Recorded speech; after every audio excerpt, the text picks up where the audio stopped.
for that around this? Because I've really been working with a lot of different doctors. We set up the Medical Sound Association and have a lot of people, you know, including a huge number of philanthropists now that are really interested in helping. So it looks like we're going to have full funding to do whatever we want. So would love to synchronize to be able to, because, you know, so like 10 years or a year ago, this guy calls me up and he says, my guides told me to call Dave Gibson. And I'm like, I love San Francisco, right? And he says that his guides said that with the work we're doing and people like you, that sound will be embedded in the medical system within 10 years. And then I talked to this intuitive and she said, yeah, but it will be 20 years before it's completely accepted by the mainstream. And I'm thinking 20 years to change our whole medical system? That's incredibly wonderful. Yeah, David, yeah, well, amazing observation and super great question. So, yeah, you know, on March 23rd, so I've got a team now. I probably have about, in my company, probably about 54, you know, doctors. We've got a clinic here in Mill Valley, you know, the Clear Center of Health, the university. So I've got about 54 people on my team now in my company. I brought everybody together on March 23rd and we said, look, this is going to be the greatest opportunity that we've ever had with COVID-19, right? Because, you know, as we know in physics, wherever you have contraction, which in this moment, we're experiencing the greatest amount of contraction that, you know, modern humanity's ever faced. And so with contraction, we have an equal and opposite amount of expansion, right? And that's just physics. That's the fundamental structure of space. And so we're absolutely, to answer your question, we're seeing that everything we're doing is being accelerated at such an incredible rate. You know, that some of it we weren't even prepared for. I mean, I've had to bring on 2 public relations teams just in the last 10 days, and, you know, another chief of staff, like just bringing on people just to handle what's coming to us because people, you know, need solutions. And in regards to the sound, yeah, there's, you know, where I was talking with Lucian a little earlier, and he said, you guys have been talking about, you know, agriculture remediation.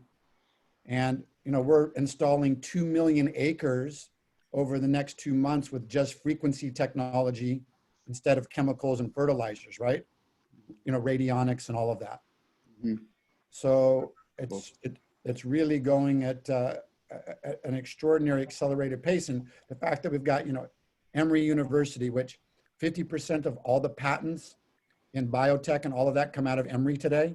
Mm. You know, Mass General, you know, that's Harvard. That they're calling Emory in Georgia. Yeah, exactly. Out of Atlanta. My brother went to Emory. I lived in Georgia. Oh, really? Yeah, man, interesting folks there. You know, they're incredibly traditional, and yeah, I've really been so impressed at how open and appropriate they've been. Like, you know, it hasn't been like any big pharma stuff. They're like, hey, look, if this works, we're open. And, you know, we've got 15 years of studies and we shared that and they're like, hey, that makes sense. And, you know, I don't know if you saw that study, David, that just came out 2 days ago from the Mayo Clinic on arteriosclerosis. I'll send that, make sure you get sent that, but they did a study where they clearly, they showed that they can find a frequency set in the voice that correlates to very specific degrees of arteriosclerosis. And so this is the Mayo Clinic, right? Wow. And cool. And we had a conversation with their chief of staff 3 days ago, like, hey, we get it. So yeah, I would say that this normally would have taken us 5 or 6 years, what we've got done in, you know, 37 days. You know what I've been thinking, and I'd love to hear the other 2 projects that you're working on too. This sounds like you're not bored. No. It seems like, you know, the voice analysis is really good, but it sounds like you really have got it down, and that's excellent. It's really cool. But I've been looking at, and we've been working on different proposals for destructive resonance. And that is, you know what that is, basically finding the frequency, turning the volume up and exploding things. So right? the MOR, the mortal oscillatory rate. Right, right. And so that seemed like a no-brainer, you know, and then you just either use sound or electromagnetics, which is basically you're getting The challenge with that today and why that's not working is because, you know, when Rife did that, Mhm. Rife was using non-thermal, non-ionizing plasma. And in today's world, you know, we're using amplified frequency. And when you're using amplified frequency, you're going to harm healthy cells also, right? So we have to be able to, if we're going to be killing things, you know, using an MOR, we've got to be using non-ionizing and non-thermal plasma along with that. And so we've got to be able to create a non-ionizing plasma that uses very, very little power. And actually I can move my computer and show you one that we have here running. It's pretty cool. exactly what Anthony Holland's doing as well. And Yeah, Rife and I mean, everything. that's like a 15, oh, go ahead, Lucian. I love this. It's like two grand wizards of sound having a convocation. What could we call that? But we would love to kick off a welcome to. We've had some other dinner guests join us, and we just had some pre-dinner foreplay there in the kitchen with going into some of the most awesome sound technologies and what Mark and David is working on, and Emil, they knew each other, and Sarah's in this mix as well. So thank you all so much for joining, and welcome to our next dinner portal. We're thrilled to have you. This is our crew here, Civana House crew. And we've cooked, Joshua has made like the most epic. Joshua, do you want to share what we've got here? We did an angel hair pasta with roasted tomato, olive oil, and garlic sauce that Melissa actually made yesterday. So I took that, tossed it with the pasta, did a sauteed shallots, garlic, and onion, can't go wrong there, with some fresh spinach, all from our new provider, which we're super stoked on. And then seared salmon, then add that pesto sauce to top it off. It's gonna be delicious. I haven't had a bite yet, but I'm feeling it quite good. We are very lucky here. So yeah, as you can see, we've been quarantining with this family of 8. And we feel like we definitely didn't get the short straw here. So we've been having all sorts of fun. We launched the Up Game on Wednesday last week on Earth Day, and it was amazing. We had 48 hours to create this festival, and we ended up having over 100 speakers, performers, artists, etc. And 75,000 people tuned into the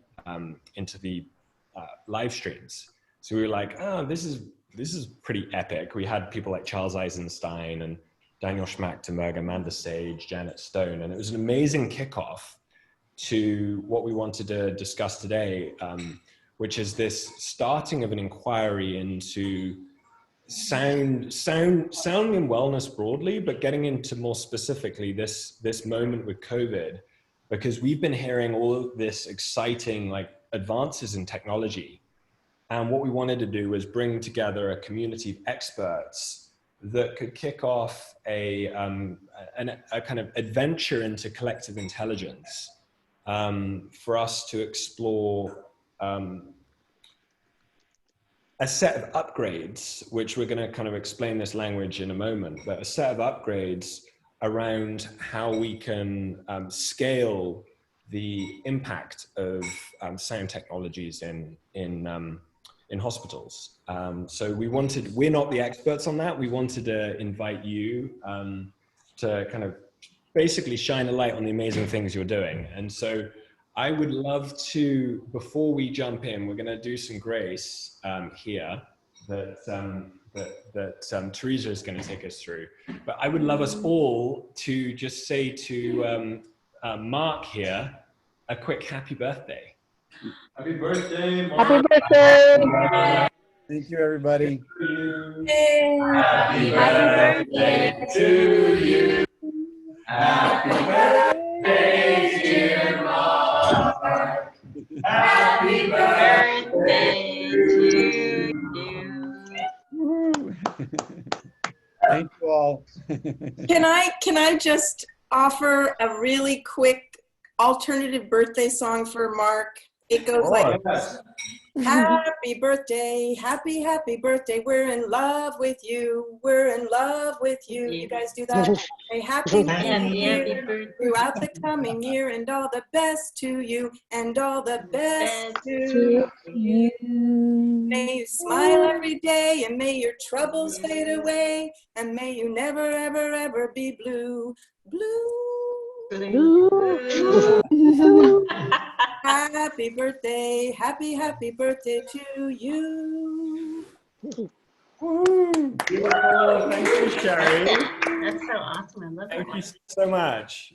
Well, so welcome. Hey, Scarlett, welcome.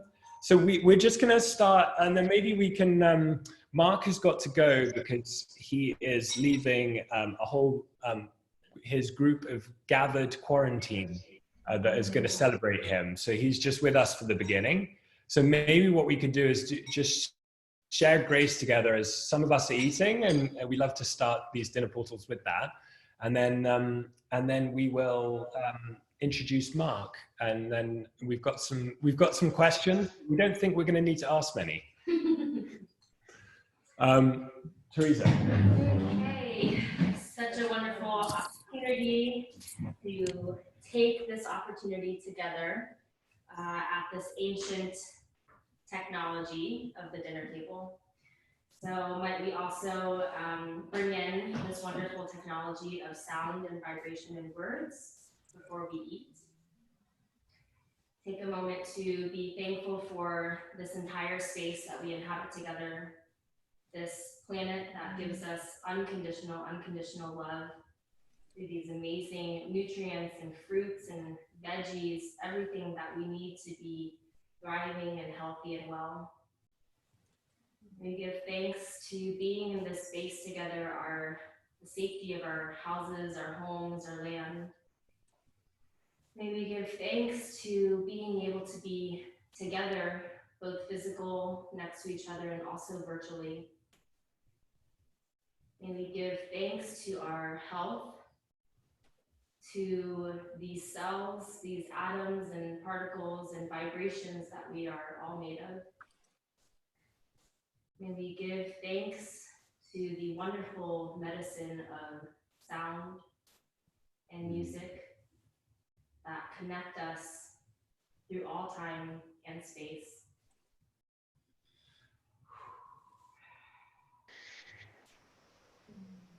Thank you all for joining in together on this great experience. Oh. Thank you so much. Well, welcome everyone to dinner with us. We're delighted with this circle we have here. And as a first kind of question to throw out, I was speaking with Mark earlier and frankly heard some of the most exciting things I've heard, like, kind of ever. So maybe a good question to start and with a little introduction as we share who's here on the call, popcorn style would be, what is the one thing that you are excited about sound as it relates to COVID? The one thing you think people should really know about? Maybe if we start there.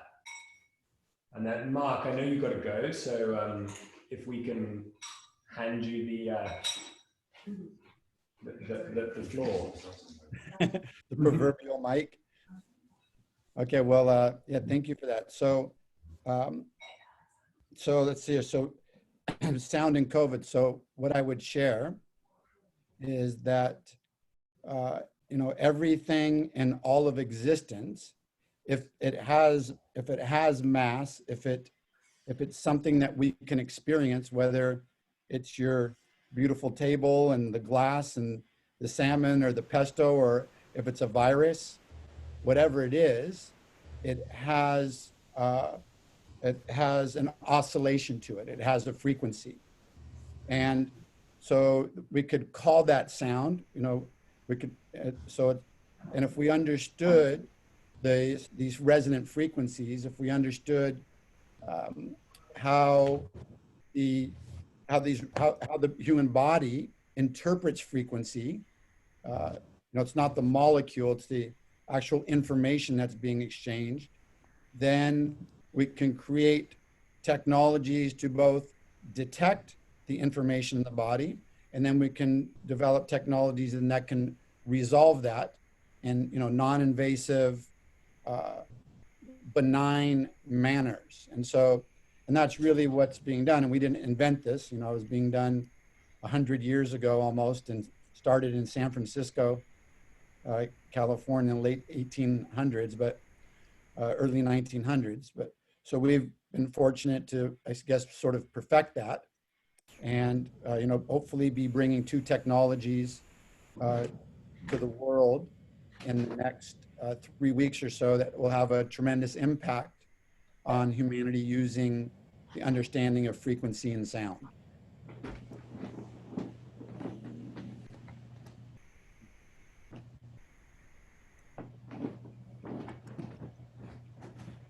There you go. I can see you now. Great. Thank you, Mark. Yes. Yeah, no, thank you so much. And what's next for this to get rolled out? You know, what do you see as the role of communities in the deployment of these kind of breakthrough technologies?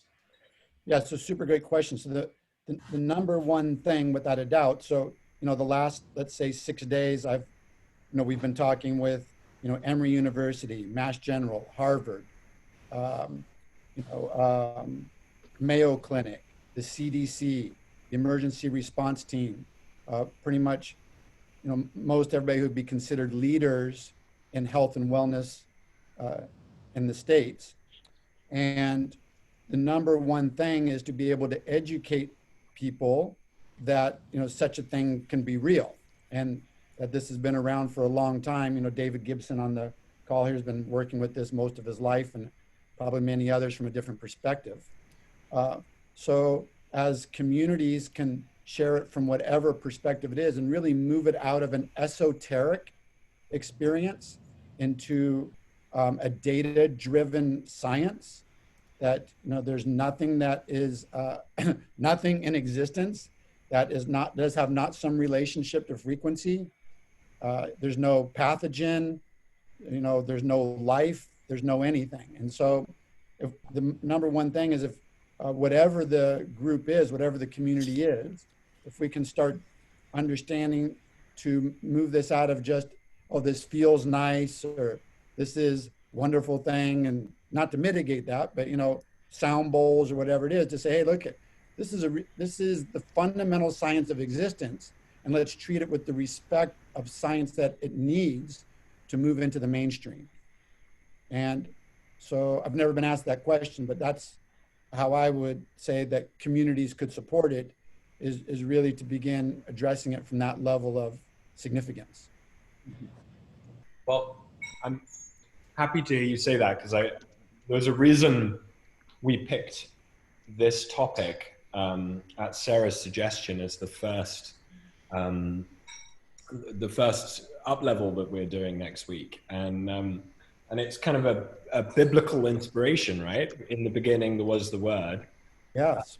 And so we thought it was kind of poetically appropriate to start with sound, and start with sound in relationship to death.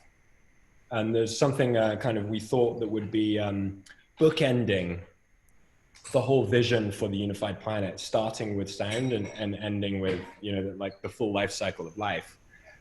So thank you. Well, yeah, in the creation of life, right? They've now seen this many, many times, that as soon as the sperm inseminates the egg, you know, at that moment, there's this photoacoustic bomb that happens, right? And in that photoacoustic phenomena that lasts, you know, maybe 20 milliseconds, there's it's subsonic. so we can't audibly hear it. And the light spectrum is a little bit out of our ability to see, but there's now technologies that can see that there's a very significant photoacoustic bomb, so a light and sound event that happens in the moment of the genesis of creation. And then there's been also a significant amount of data now, probably most everybody understands that as soon as, let's say, the person dies, when there's no brain activity, that there's a significant loss, of about 14 ounces to 22 ounces of weight. And there's a very significant subsonic frequency set that is also emitted. And so it's not a trivial statement, I guess, to say that there's a relationship with sound, frequency, and, life and death, for sure.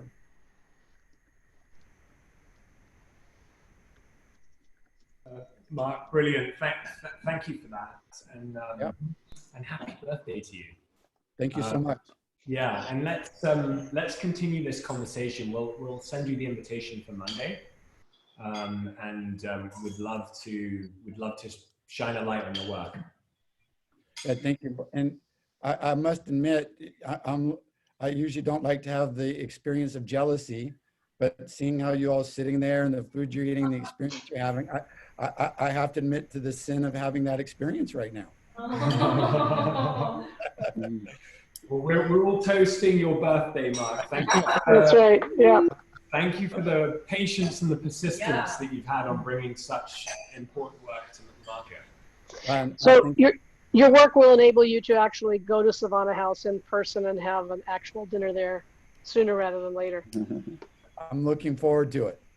Yeah. Mark, contact me if you got a moment. And there's some things I'd like to tell you about that we're doing that you might find really interesting.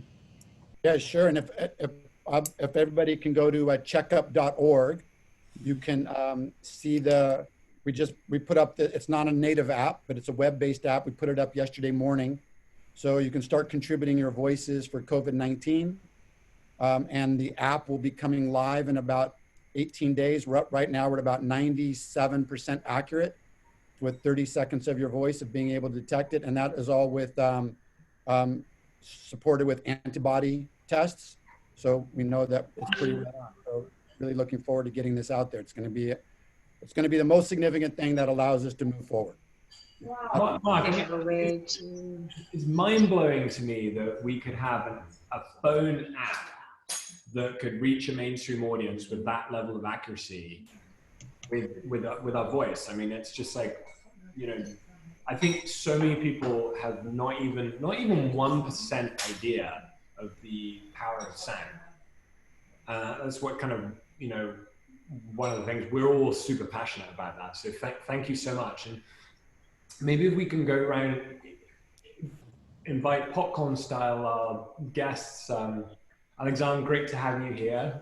Everybody, thank you. I would like to say one thing before Mark goes. Please, David. Yeah, this potential is just so unbelievably wonderful. To imagine a new medical system that doesn't kill people, that could be on an app, that the treatment could be on an app, that could be ready for everybody at a much lower price. And it's just this moment, I mean, it's just unbelievably, incredibly wonderful. Yeah, in the midst of all this that's going on. Yeah, thank you, Dave. I don't want to hog any more time. There's a lot more to share. We've got a set of headphones coming out with 6 patents in them. That exactly what you said, David, is once we do the diagnosis, it's going to take a year and a half, but we have it right now in the lab, and you can come to our lab in Sebastopol, California. We can do a voice analysis and then send the information back through the headphones, and we can resolve the condition with the inverse frequencies like within 20, 30 minutes. There's one thing I'd love to talk to you about, and that is the whole concept of using more than just frequencies, of using musical flows, right? Because really, when you get down to it, flow in a system is where the health is. So you can just start with the frequencies, fixing the parts or breaking up the blockages, but then you can also resonate the actual melody and rhythm through the system as well and take You it guys to the see all next that? level. Yes. So if you sit in that chair, you see all those devices? Can you guys see all that? Yeah. Yes. So yeah, so once we have the frequency for your particular, and you sit in there, within about 20 minutes or so, COVID-19 or whatever is pretty much toast. Wow. Can we get it secretly? What's that? Can we get Well, it secretly on the side? yeah, you can come to our facility here. We're in Sausalito. Okay. Oh, you're in Sausalito? Yeah. Really? You know, I live at Point Bonita. Okay, we're just a little ways from you. Yeah. Wow. Cool. Cool. Right, everybody have a wonderful evening. Thank you for your time, Lucian. Great to meet you. And Mark, thank you so much. I don't know who I've never met the lady. Let's see her. Is that Sherry, who with the wonderful birthday song? Thank you so much. My pleasure. That was so kind of you. My pleasure. Okay. Thank you for Have a your work. wonderful evening, everybody.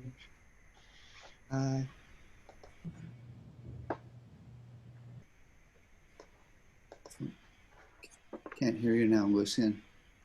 Lucian, you're on mute, so let's get you back on mic here. I've been studying lip reading, so I can interpret for you.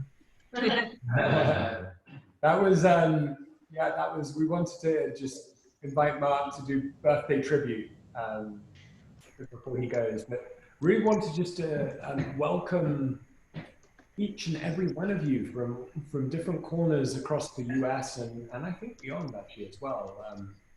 So big welcome to you, and maybe just popcorn style. I know Alexandre would love to hear your voice in here.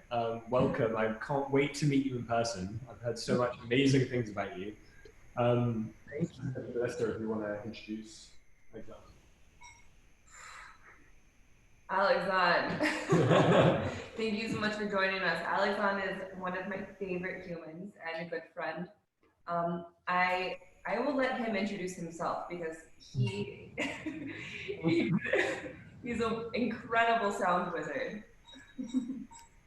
Wow, thank you so much. Thank you for inviting me. It's a great pleasure to be with all of you. I loved what I heard so far. Sorry, I'm a few minutes late. This is going to be exciting. And so I'm in New York. I'm a sound researcher, sound therapist. I have a background in music, studied various aspects. Came to it as a composer, ethnomusicologist, musician, composer, conductor, and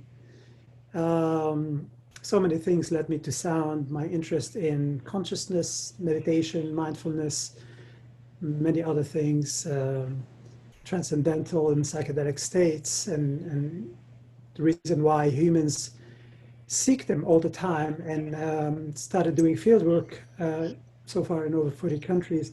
And studying how people have used sound in various ways to impact consciousness in shamanic setting, indigenous, scientific, and taking a multidisciplinary research and doing a syncretic approach to understanding sound. So basically, yeah, I have, so now what I do is I'm a sound practitioner and a sound researcher, ethnomusicologist, and I teach this practice. I no longer do the other musical stuff I used to do. So this is fascinating. I love what Mark shared, and I completely agree. I see that there are at least three aspects that are most impactful to the way we can use sound to affect COVID-19. The first one that Mark was talking about, which is something I'm deeply involved in, and basically the scientific study of sound and how sound can eliminate organisms that are not part of the harmony that needs to exist. This is something that several scientists and scholars have investigated in the past, and there is more and more work toward that. And basically, in this case, sound is used in higher frequencies, basically well beyond the threshold of the human hearing. So the second one, which is using sound to alleviate the trauma of people being impacted by what's going on in the world. And this is something I actually started working on. I created and I'm still actually in the process of creating a collective of various physicians, practitioners, teachers, guides, and therapists to help people cope. We can't affect so easily what's going on in the world, but we can affect how people are being impacted by the news, the inner world. So addressing fear, anxiety, depression, scarcity, uncertainty. And because sound has a great potential, as we know, in the field of sound healing, sound baths, sound meditation, I prefer to call it, because there's an active participation. Although sound can heal, but for sound to heal the mental, emotional, spiritual, the most important thing, I believe, is attention and the totality of the mindset. And what I call the mindset is not only intentions, it's intentions, attention, will, awareness, curiosity, presence of mind, discernment, intuition, and reasoning. These are the things that we bring to any experience. These are the filters, the facets, and the lenses through which we experience things. And it's all about how the experiencer is being impacted to create different neuroplasticity, to let go of the reptilian brain, and that's the aim for using sound to alleviate the trauma, is not to give people so much chance to fall into reptilian brain action, which is to retreat, to hoard, and to buy all the stuff they don't need, starting with toilet paper, and to not let go of reasoning, because once the reptilian brain, the innermost part of the brain, starts to interfere so much, and through basically the entrainment that comes from the media, that's what media does. It creates reality. In the same way music affects the way we experience a film, everything in the film, the script, the cinematography, the lighting, and all of that, music communicates that which cannot be communicated with words. Mm-hmm. All the things that fall between the words. In the same way, the way we sing words affect our speech, and not just typing. These are called inflections.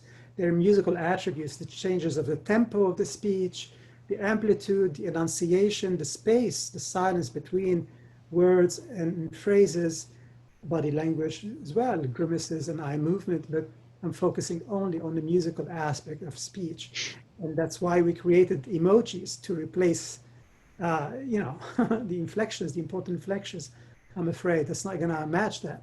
So basically, it's very important not to neglect that the case of COVID-19 in the world is being exacerbated tremendously by how people are falling deeply into the fear, and how the media is very strangely, and I hope I'm not the only one, is manipulating tremendously the public opinion and countering the amazing statements of credible scientists. I'm not saying that it's no COVID-19. I'm not saying that people are not dying from it. My cousin passed away a few days ago, and I have several friends who had it and survived it. But there is something else happening, and that is also the role of sound. Sound as it relates to speech, to speaking the truth that is not being impacted by attachment to fear. A reptilian brain kills discernment, kills what the neocortex wants to do, to reason and discern, and we've all experienced that, I think. It kills emotions, the mammalian brain, the limbic system. It makes it become something else, because it's very hard to pull away from fear, sadness, right? If you can't believe that, try to shake off anger. It's very hard. These emotions, the interference of the reptilian brain, which thinks it's doing something good. Why? Because this is what saves us. This is what it's involved in, fight or flight, very important things. But when it's being entrained and the source outside of us that is inviting it to interact more, then reasoning, balanced mind, poise, equanimity goes down the drain. So, sorry, turned off by itself. So it's very important to realize that sound as it relates to speech and being able to discern and connect the dot to allow us to perceive the situation differently in its full truth. Whether the full truth is what the media is conveying, which I highly doubt. Nobel laureates, very achieved scientists and doctors are coming and saying that there is great manipulation of the data, that the virus as it is, the way it is, cannot happen by itself, and certainly not from drinking bad soup. So this is something I can talk about for a long time. But the third, an important. But Alexandre, this is I think this is exactly our intention of doing these dinner portals. Is the dining room table is a place where people have gathered for as long as we've been civilized in some form or another. To break bread in a space of trust, in a circle of trust. And there's something about bringing these voices together here. And so we'd love just to open up, Sherry, Serena, Scarlett, love to hear it, and invite whoever feels called next. Hi, it's Serena. Can you guys? Great to have you, Serena. Thanks for having me. I really loved what Alexandre was talking about, and thank you for sharing your perspective. I'm a sound practitioner as well as an Ayurvedic practitioner, and what I've been seeing in the field lately is that people right now, because of COVID, are actually paying attention to what their overstimulation in their bodies are. They've actually had time to understand that they're overstimulated. And Lucian asked, what's the most exciting thing about COVID, other than hearing about these new technologies that are coming out and that we can utilize in our practices, is that people are actually open to understanding how to release the overstimulation in their five senses. So coming from an Ayurvedic perspective, Ayurveda essentially is an Eastern Indian science that uses the elements, earth, air, fire, water, ether, and how we take in these elements and energies into our body and what that makes for the best kind of environment for us to live in. And sound, being one of the main five senses, is one of the most stimulated senses right now because of what Alexandre was talking about, the media literally feeding us information, our friends calling us hearing bad news. All of this is being transferred and communicated through frequency. And right now, it is more important that we release these frequencies.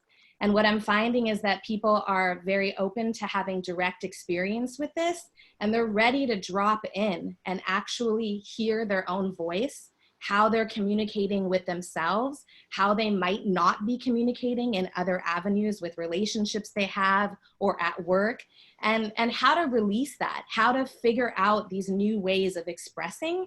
It's actually bringing us a new voice, a new inner voice, this COVID situation with our reliance on technology and us having to figure out new ways of this connection.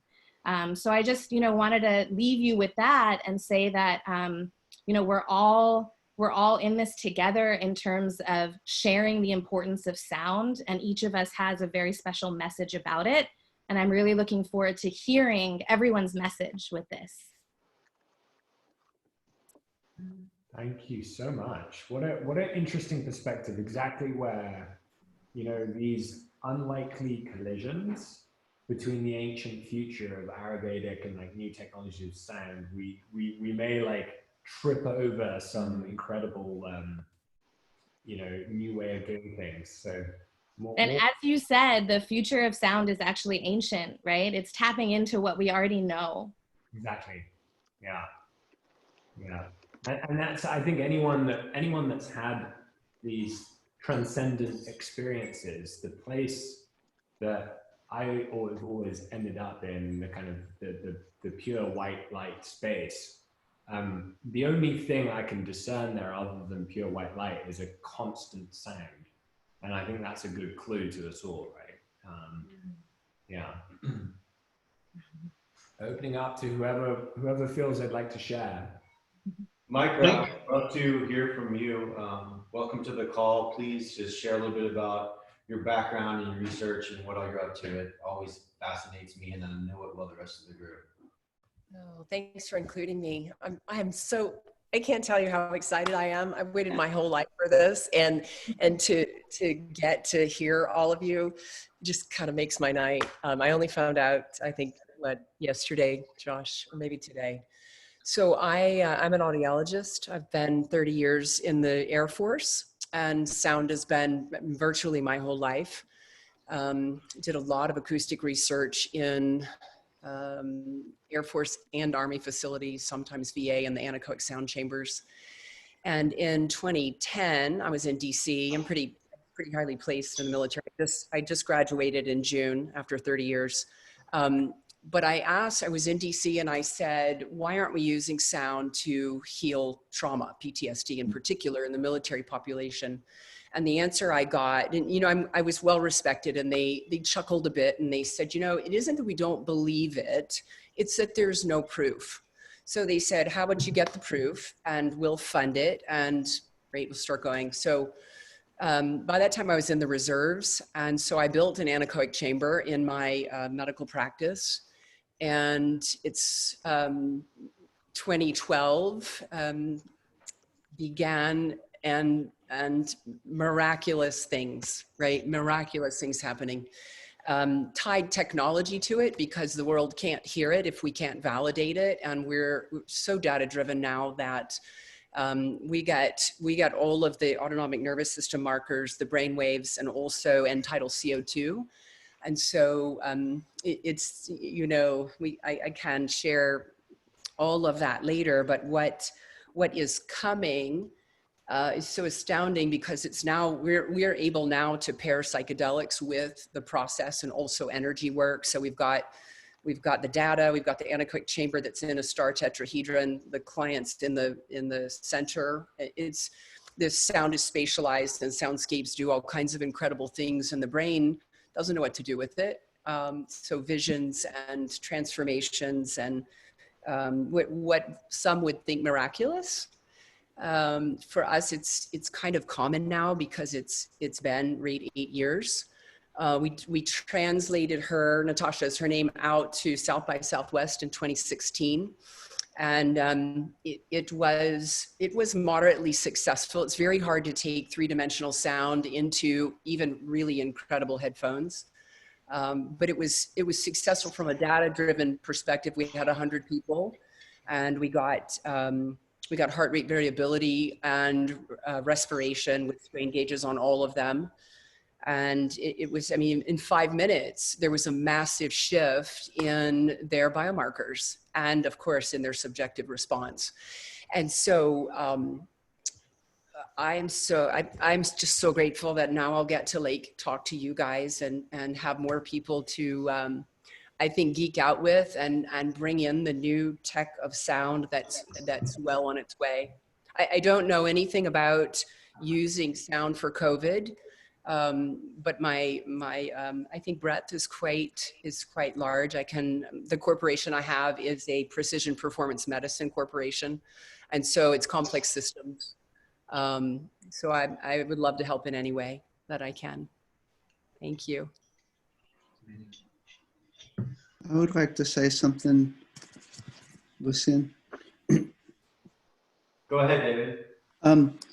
There's, you know, what I've been looking at is to really discern the path to bring all of this into the mainstream as quickly as possible.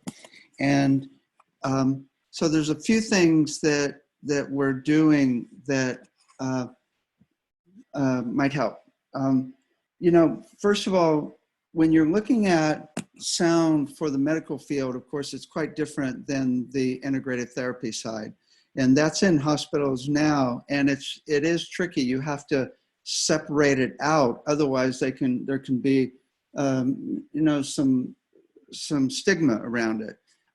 So what we've set up is the Medical Sound Association.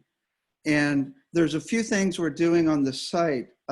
We've already got a lot of doctors we're working with, and the whole idea is to set up a whole consortium to help figure out precisely what approach to do with vibration and sound for every single disease there is, right?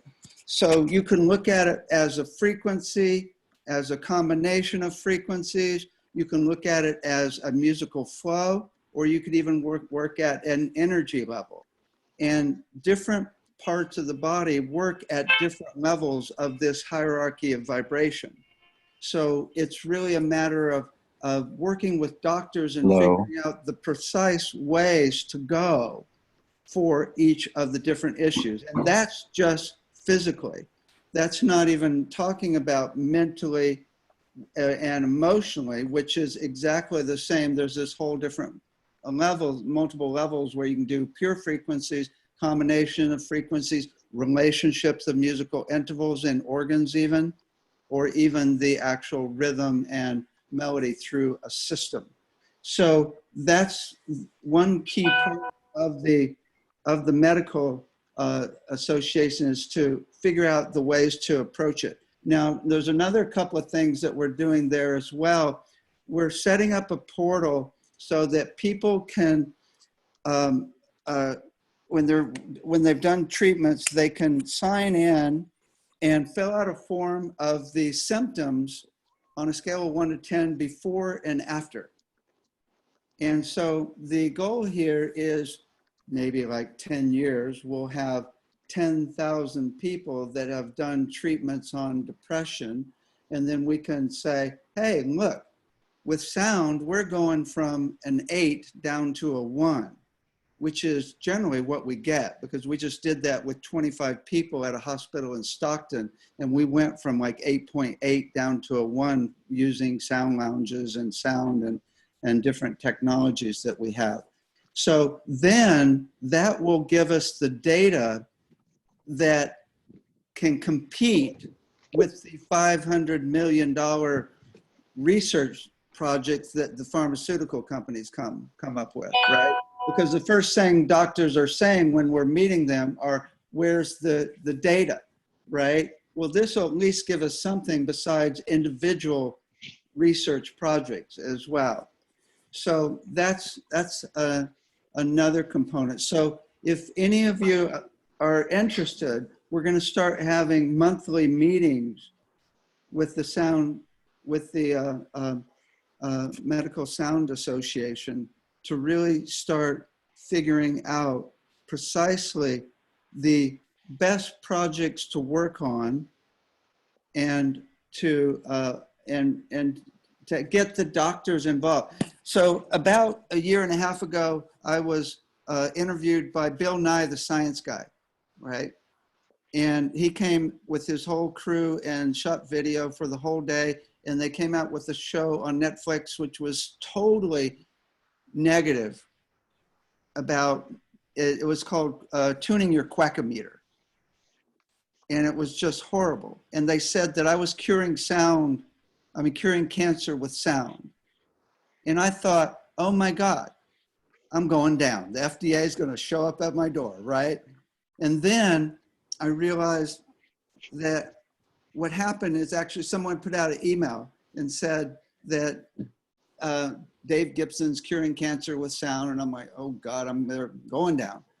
And then within an hour, the head of the integrated therapy department at Kaiser that we're working with called me up and said they're working with sound on cancer and they want to do research with me, right? So everything turned around from being afraid that I was going to die to seeing the path forward is actually working with the hospitals directly and the doctors. And there's so many doctors that are coming around. So that's what I really see is this creating a consortium where it's massive amount of people and brain power to figure out every single disease, whether it's just getting you in the zone, but more precisely, what are the frequencies, the combinations of frequencies, musical flows, and angels that will get rid of the issue. Then we can go from physical to mental and emotional in the hospital,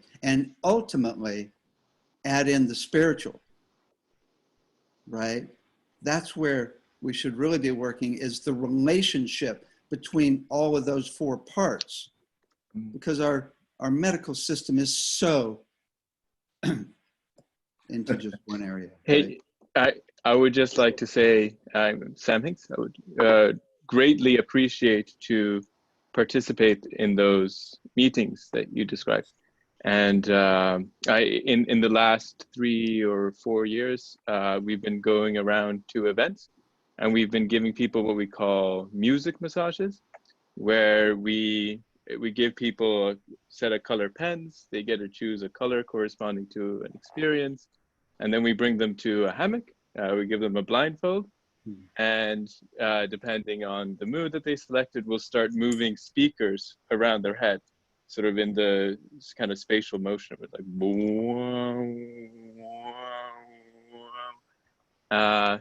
and then afterwards, maybe we'll give them like pens and stuff that they can draw. And yeah, we've done this on so many people. People have such different responses to it. Some people get like many ideas from it. Some people say like they feel really relaxed or connected to nature. Others have said that they like have processed trauma in these occasions. And I would say also from my point of view of just having moved my body as a music masseur, I've gotten like a harm, like it's changed how my brain works, and I feel significantly happier as a result. And so what I imagine could happen is like you could train all these doctors or people at hospitals or like whoever in just like moving speakers around a person's head, and then you'd give the patient like a blindfold or something, and you just move the speakers around, and you would have a very healing encounter, I think, and a connection that is not like at a conversational level, which is just like a different kind of connection between the healer and the patient. You know, I think this is amazing. What's really going to happen is, as it opens up, the doctors will start researching what people might think of as total woo-woo that is really effective. We know it's really effective, right? And we'll start actually incorporating those aspects as well. There's one last... David, I'm going to jump in here because I want to make sure that we create the full container here for everybody, and everything that's been said is so beautiful and so inspiring. But I want to make sure that everybody who's joined has an opportunity to introduce themselves briefly, and I want to pull focus for a moment to set the broader container, because these are all wonderful things to talk about, but I also want to make sure that people know that part of the point of this dinner is to share these kinds of ideas with the idea of looking ahead to creating an upcycle next week where people dive in more intensively to talk about how we can leverage this particular moment to help bring together, continue on these synergies that are showing up on this call to move things forward. There are all these wonderful projects and initiatives and experts that are here, and I'm not one of these experts, okay? I'm an enzyme. I'm a facilitator. I don't pretend to, I have some experiences with sound healing. I don't pretend to have an expertise in it, but that's not my role. I have a different role, which is to help bring people together and to help some new things happen by creating conversations that cut across boundaries and that bring new people together. So I want to make sure that we're making that conversation happen in the broadest way by giving everybody an opportunity to introduce themselves. And these conversations are going to continue beyond this dinner, which is why we're bringing people together. So I want to make sure that those folks who haven't introduced themselves can introduce themselves briefly. And I'd like to see if everybody can do that in 2 or 3 minutes, and then we can return to some of these conversations to talk about what can we be doing together next week for those of us who want to join in this upcycle to see how we can move these synergies forward and make some new things happen. Can I say one last thing before I continue really quick, briefly? Sure. The main thing that the hospitals and doctors are concerned about is safety. And so I think that's really critical as we move forward to create safety guidelines for people that are really fragile or just out of surgery. So that's really important to keep in mind. Okay, thank you. Thank you, David. I'd love to invite Amanda Gregory, because I feel that you've got some very very valuable insights with your research here that relates to what Sam Hicks just shared with us as well. Hi, everyone. My name is Amanda. It's an honor to meet you. I recognize a few of you, and I can tell, I'm sorry, by the way, that I had to be late.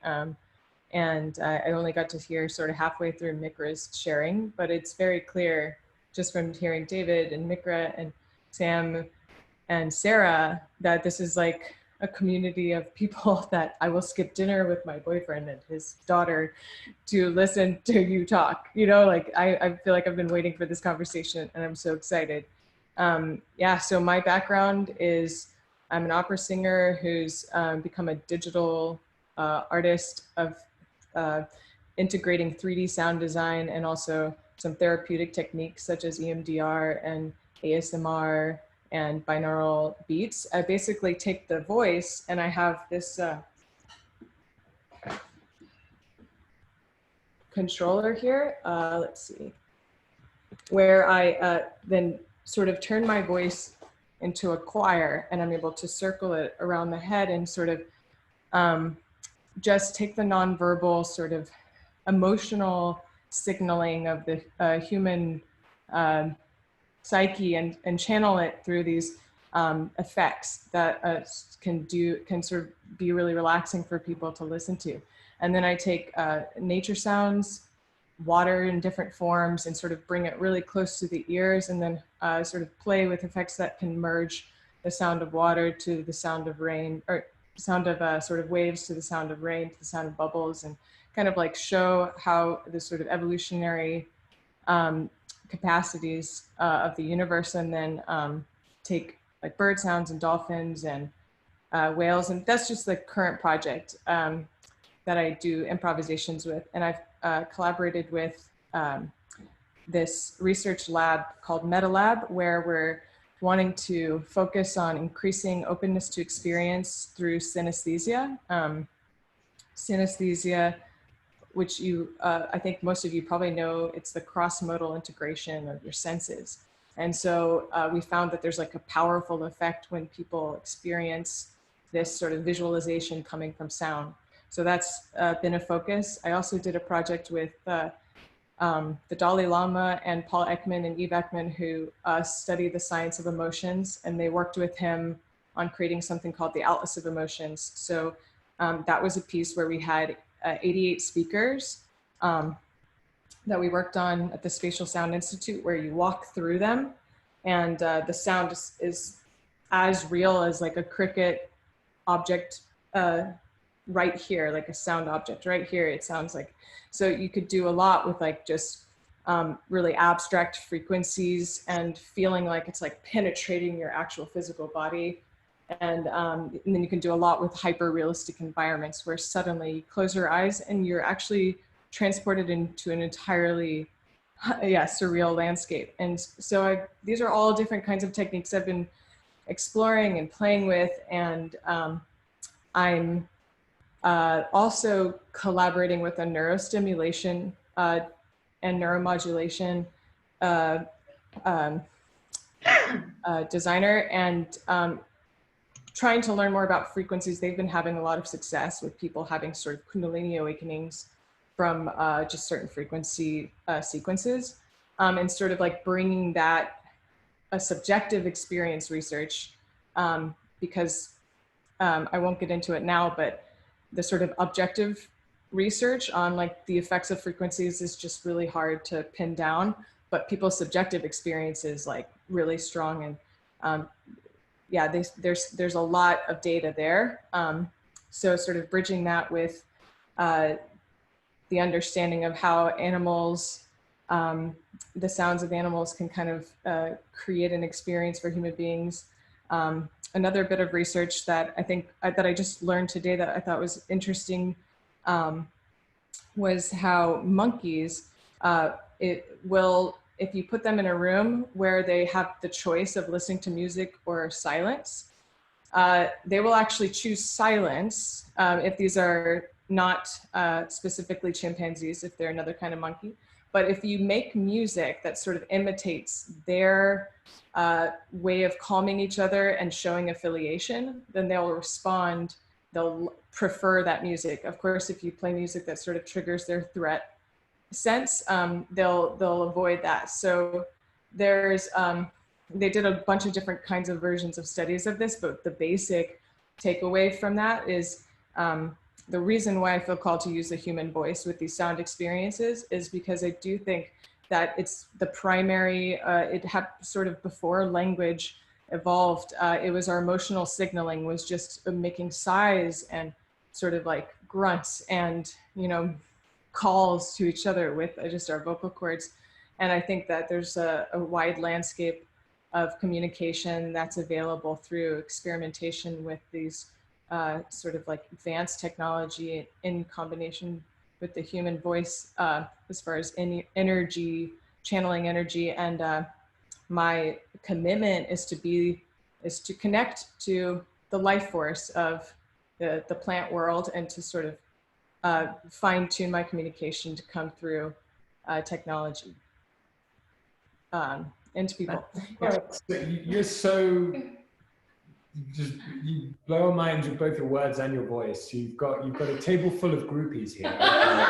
Yeah. And your groupies, your fans here. If there's any way you can, you know, feed our appetite for your brilliance, we would love to invite you at the end of today. But don't worry, I know it's a whole setup. Trisha, welcome. Yeah. Thank you so much, Amanda. Welcome, Trisha. Can you... Yeah, I'd love to invite Trisha in just because there's been, if it feels okay to you, there's just been so much amazing conversation about current science and technology and future technology. And something that I really appreciate about Trisha that she'll be able to share from herself, but just this, she's done ancient work with 4 distinct lineages and really studied with them, and using the study of how they use specific instruments in order to use sound to create certain structures of beats that, and I may butcher this a little bit, but that represent kind of this more feminine versus a masculine structure that then help to trigger a certain hemisphere in the brain that helps to put us into this liminal state. And then in combination with that, using that in different sorts of like death practices or death temples or death meditations. So it just, you know, would invite the curiosity to, you know, where can we bridge these amazing ancient truths and practices that are still really held so sacredly by so many tribes, and how can we bring that together? Or if you're seeing a matching of current, as often happens, a matching of current science that then actually goes to show some of these ancient practices that have actually, you know, been discovered for a long time. So feel free to share if it feels good for you. Well, I think the most important thing, first of all, thank you for inviting me. Such an honor to be here. And the thing that I see that is most essential is that when we look at sound, it's really emulating nature. And when we think of sickness or disease, it's a frequency that's out of balance with the algorithms of the universe. And so within this understanding that the lineages that I've worked with, which is Bwiti primarily, which is a lineage from equatorial Africa that works with a sacred plant called iboga. And they use different instruments such as the mugungo in a polyrhythmic beat. And that polyrhythmic beat, which doesn't sound pleasing to the ears, it's not something that you would turn on your radio and be like, oh wow, this is amazing.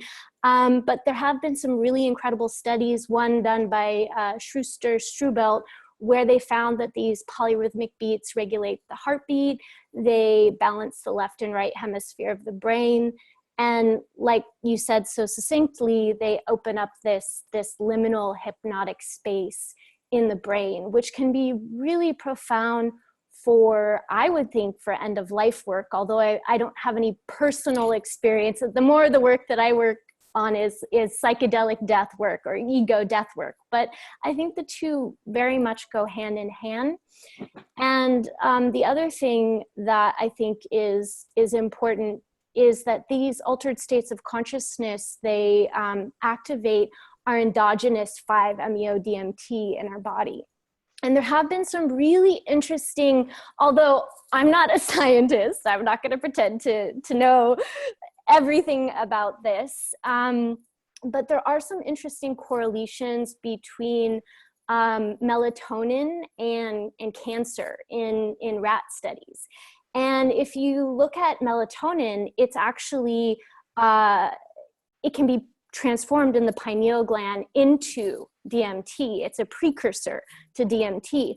And so if we can get these beings that are suffering, that are in a state where their bodies are depleted of this natural thing that's actually really healing and really good for the body, that getting that endogenous DMT pumping is really significant, I think, in anyone with cancer, end of life, just with helping that letting go process, as well as with those that are suffering with COVID-19 in this present moment. And it's a very gnarly flu. It lasts for a long time. So these people have, so much trauma. And so even just the concept of being able to get them to surrender and let go, which is what DMT naturally does in the body. And then the one other thing I wanted to make a side note that I think should be tabled for future conversations is one of my dear friends, Dr. David Rabin. He's one of the heads of a company called Apollo Neuroscience. I don't know if you guys have heard of it, but he created a wearable, which is a watch. Did I see a raised hand? And this wearable has like a little miniature subwoofer in it, and it has different bass frequencies for energizing, for anxiety, for sleep. It can actually help you regulate your sleep cycle. So when we look at people that are suffering in the hospital, they're given massive amounts of drugs. They're sedated. And so if we could use some of these technologies also, for instance, this wearable, so that they're not completely sedated in the experience, and they can start to tune into their own natural healing intelligence within themselves.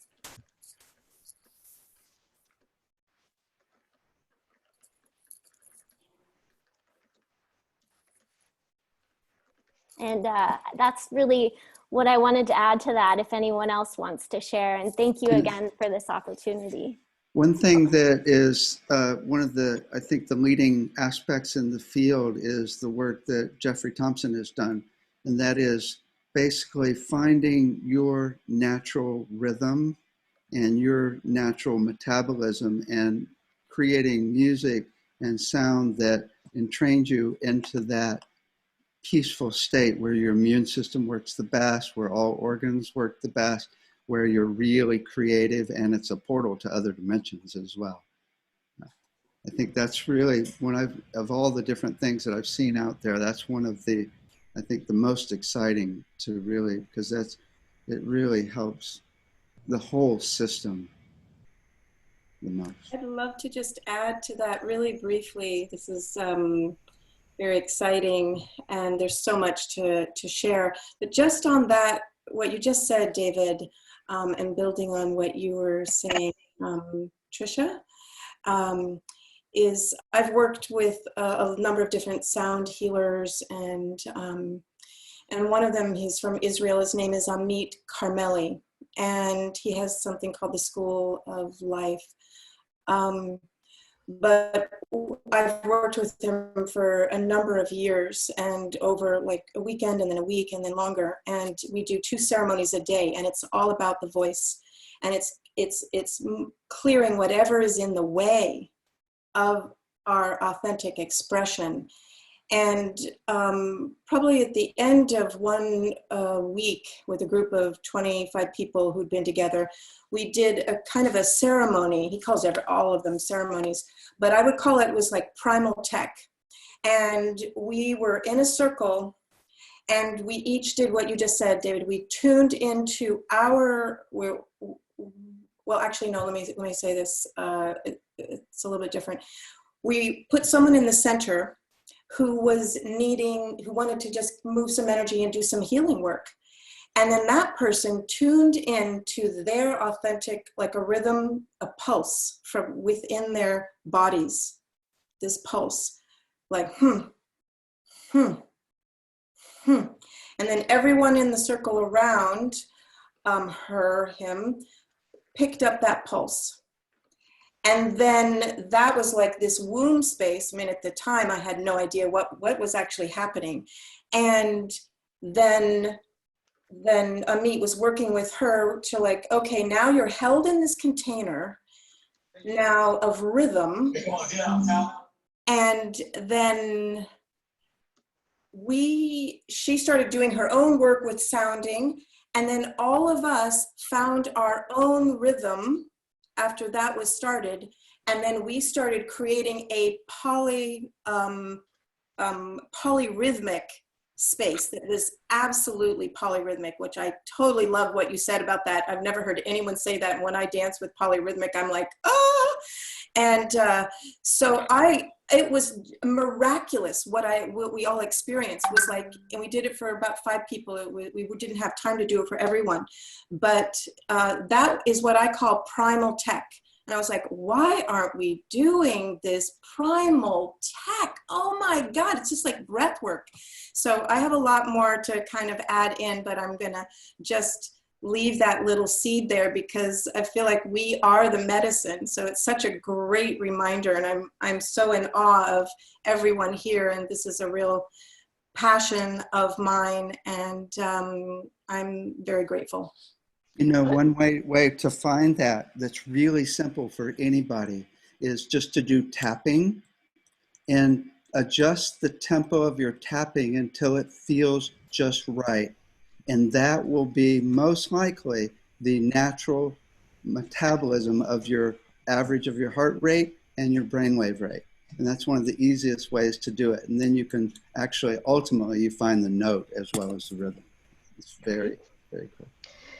Emil, I'd like for you to introduce yourself next to the circle because this is happening tonight, partly because of Emil, who's been quiet and in the background. And then I see that Dawn wants to speak. But Emil, I'd like for you to introduce yourself and talk a little bit about your sound healing background and why you were drawn to help create this event. Hey, Sarah, thank you. So my name is Emil, and I've been a practicing sound healer for groups and individuals for around 7 years now. I started bringing what I do into hospitals about 2 years ago because of the profound balancing effect that I feel is ready to happen there. We know that we want to put something into our system that really serves the emotions and the release of stress within the hospital environment. And in doing the sharing I was doing in these hospitals, there was a major shifts happening in patients and also in staff. So my goal and desire is to bring forth this process of transforming our Western medical system through the integration of sound healing and other holistic practices which balance the modes and modalities that are used predominantly in those spaces right now. And in the past, there's been a lot of talk about the resistance to this. And in my practice and experience, I found a huge amount of openness to what was coming through. And I would love there to be a kind of organization that can send people with sound healing abilities or technology into hospitals. And now with the COVID situation, we've come to the idea of having live virtual sound healings or sound expression for patients and for staff. And I'm really excited by that. And also, as I moved from the Bay Area where I was doing this to Maui, and before that I was starting to let my friends that were also sound healers in the community know, and there was also huge interest on that side, and we were starting to facilitate meetings between hospital staff members and sound healers who wanted to share their gifts. So it feels like the energetic bridges are made, and we just kind of need the physical interaction and the meeting between the experts in both these fields and all the fields. So I feel this powerful balancing happening, and I'm so grateful that this is what is manifesting itself, these people, that all of us that want to be a part of that and bring our unique skills for the upliftment of humanity and the full-scale mental, emotional healing and empowerment of our culture, our community, and the world. So thank you very much.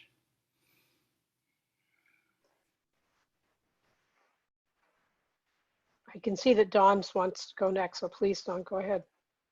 Actually, this is dancing. I'm dancing David. It's Dawn's name on the screen. She's dancing Dawn. So we've been dancing for 25 years, and through that, of course, sound has had a great impact on our lives. And we're super excited to be here with you all tonight and creating harmony together. Since last July, I've been studying vocal bioacoustics, which is kind of where we started the talk tonight with Mark. And the challenge that I would challenge us to, I know, Lucia, you had asked, what can we do to move this all forward? In my experience in talking to doctors and scientists and just lay people about vocal bioacoustics, people are like, I don't believe it. What are you talking about? And so my challenge to this team would be, if we're going to focus on that, or at least talk about that more, what is the simple phrase or concept or terms that we could use that people could get it? And I've been saying, and I'll just end with these kind of 3 examples so we can think about it for, I guess we're having another meeting next week. Number one, everybody's had the experience where they've heard somebody talk and they said, you don't feel right, or you don't sound like you feel right, are you okay? So it's very plausible in every human's experience that obviously your voice is impacted by the state of your health. Even though that's true, we still have trouble like selling it or getting people to adopt the concept, right? So the 2 other concepts I've been playing with is when you suck helium into your throat and it changes the sound of your voice, it's obviously clear that the gases in your body can change the pitch of your voice. And everybody, I haven't really said that to too many people yet, but I'm thinking that could be a tool we could use. And then the last one is, we all know that your pitch changes as your hormones change. Specifically, if you think about a 13-year-old boy changing from 13 to 14. So most people get that, but they still don't see how technology could be used to analyze that data to create, diagnostic tools or treatment tools out of it. So I'll just end with that and let us all play with those ideas. Thank you. Awesome. That's a great question to bring into an upcycle next week. And that's my expertise, is in helping to translate complex ideas to lay audiences. So that really resonates with me, because I'm not an expert in sound healing, but I'm an expert in communication. So I appreciate that. I love Dawn. I would love to invite your voice into the circle as well, if you'd be happy to share something.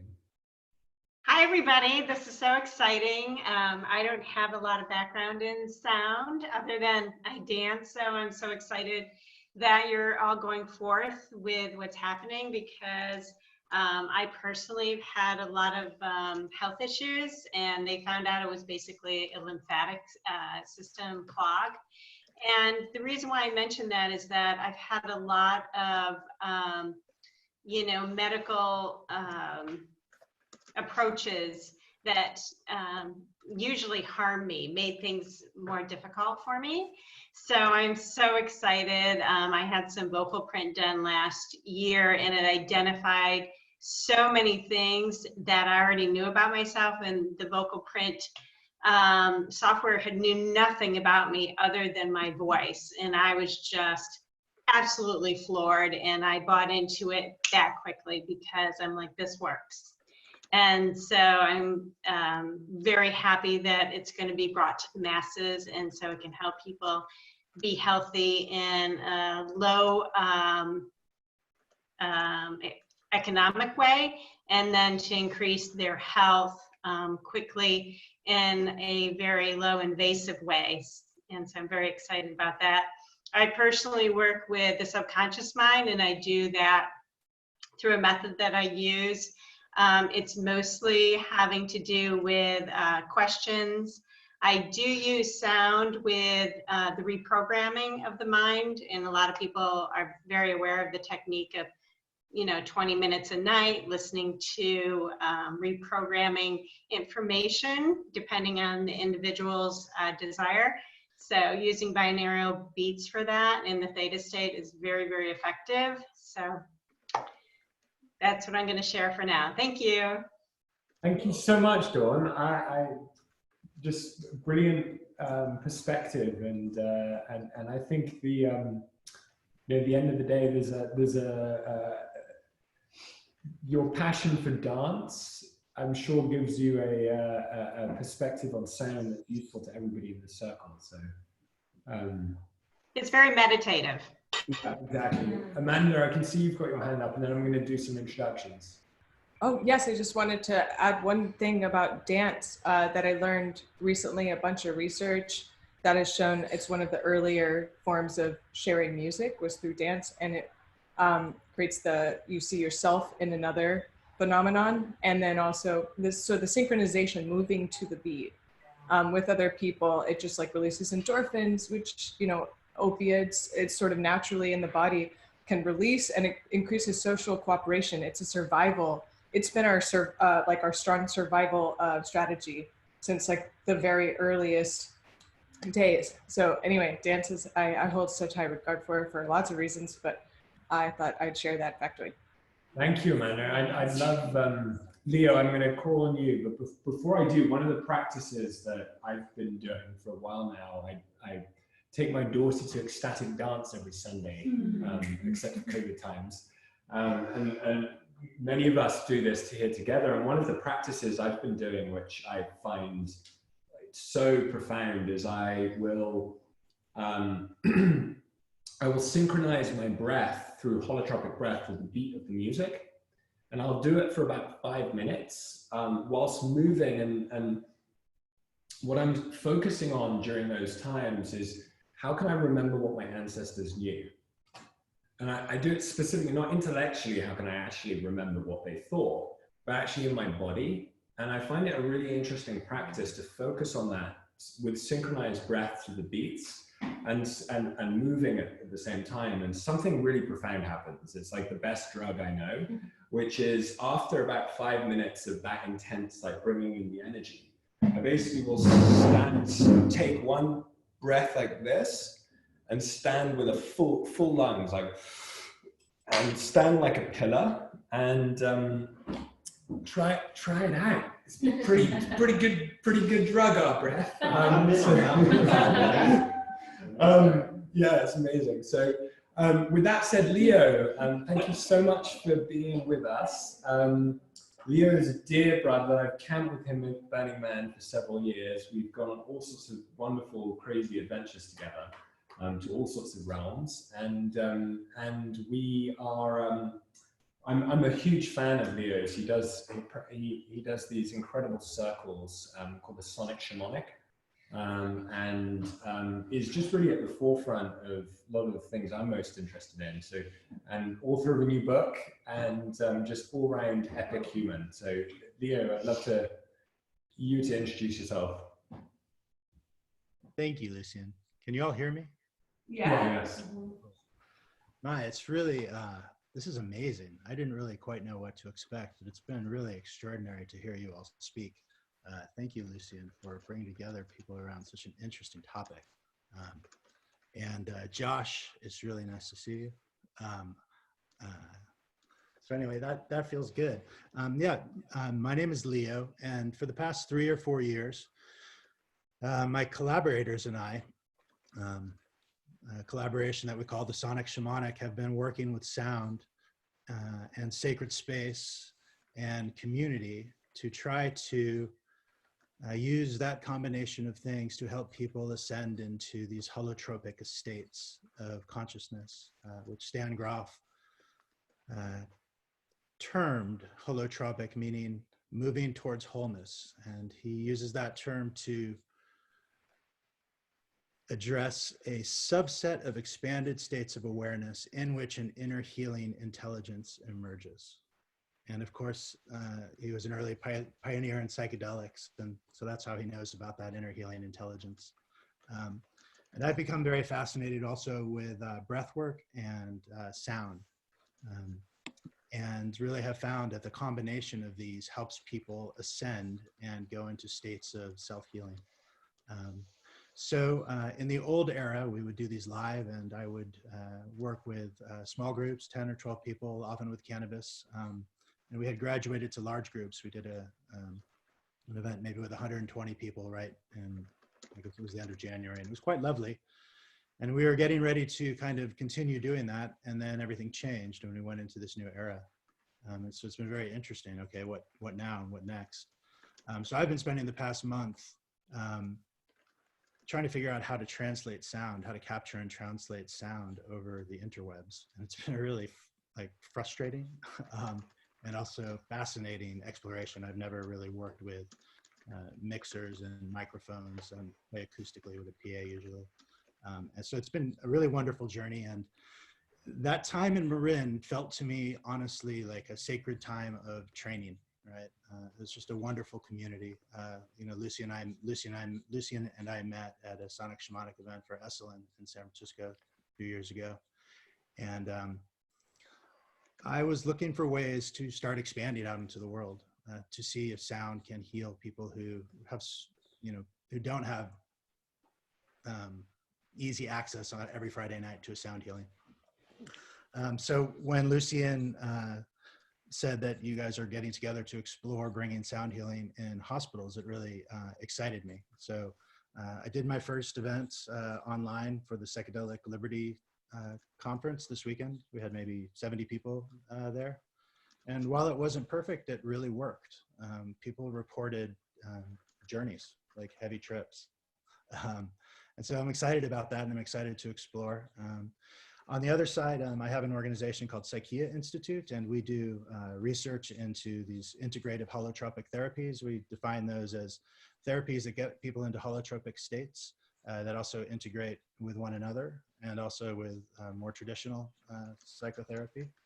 They're psychedelic medicine and breath work, sound healing, and meditation. I'm most interested in sound healing, and through that we have a relationship with Johns Hopkins University doing a breathwork study, and we have a relationship with the VA hospital at Stanford. And that might be a really interesting place to kind of take this effort now that we can pipe it over the internet and give it to people on earphones. I'd be really interested to help people, try to help people with my collaborators, Scarlett I've collaborated with, and Serena, to see if we can, you know, help soothe people who are in pain and suffering. So What's your last name? My last name is Raderman, Leo Raderman. And David, I'm a big fan of your work and of the Globe Institute. You know, thank you. Thank you. Yeah, so that's what we're doing. And yeah, it's really great to see you all.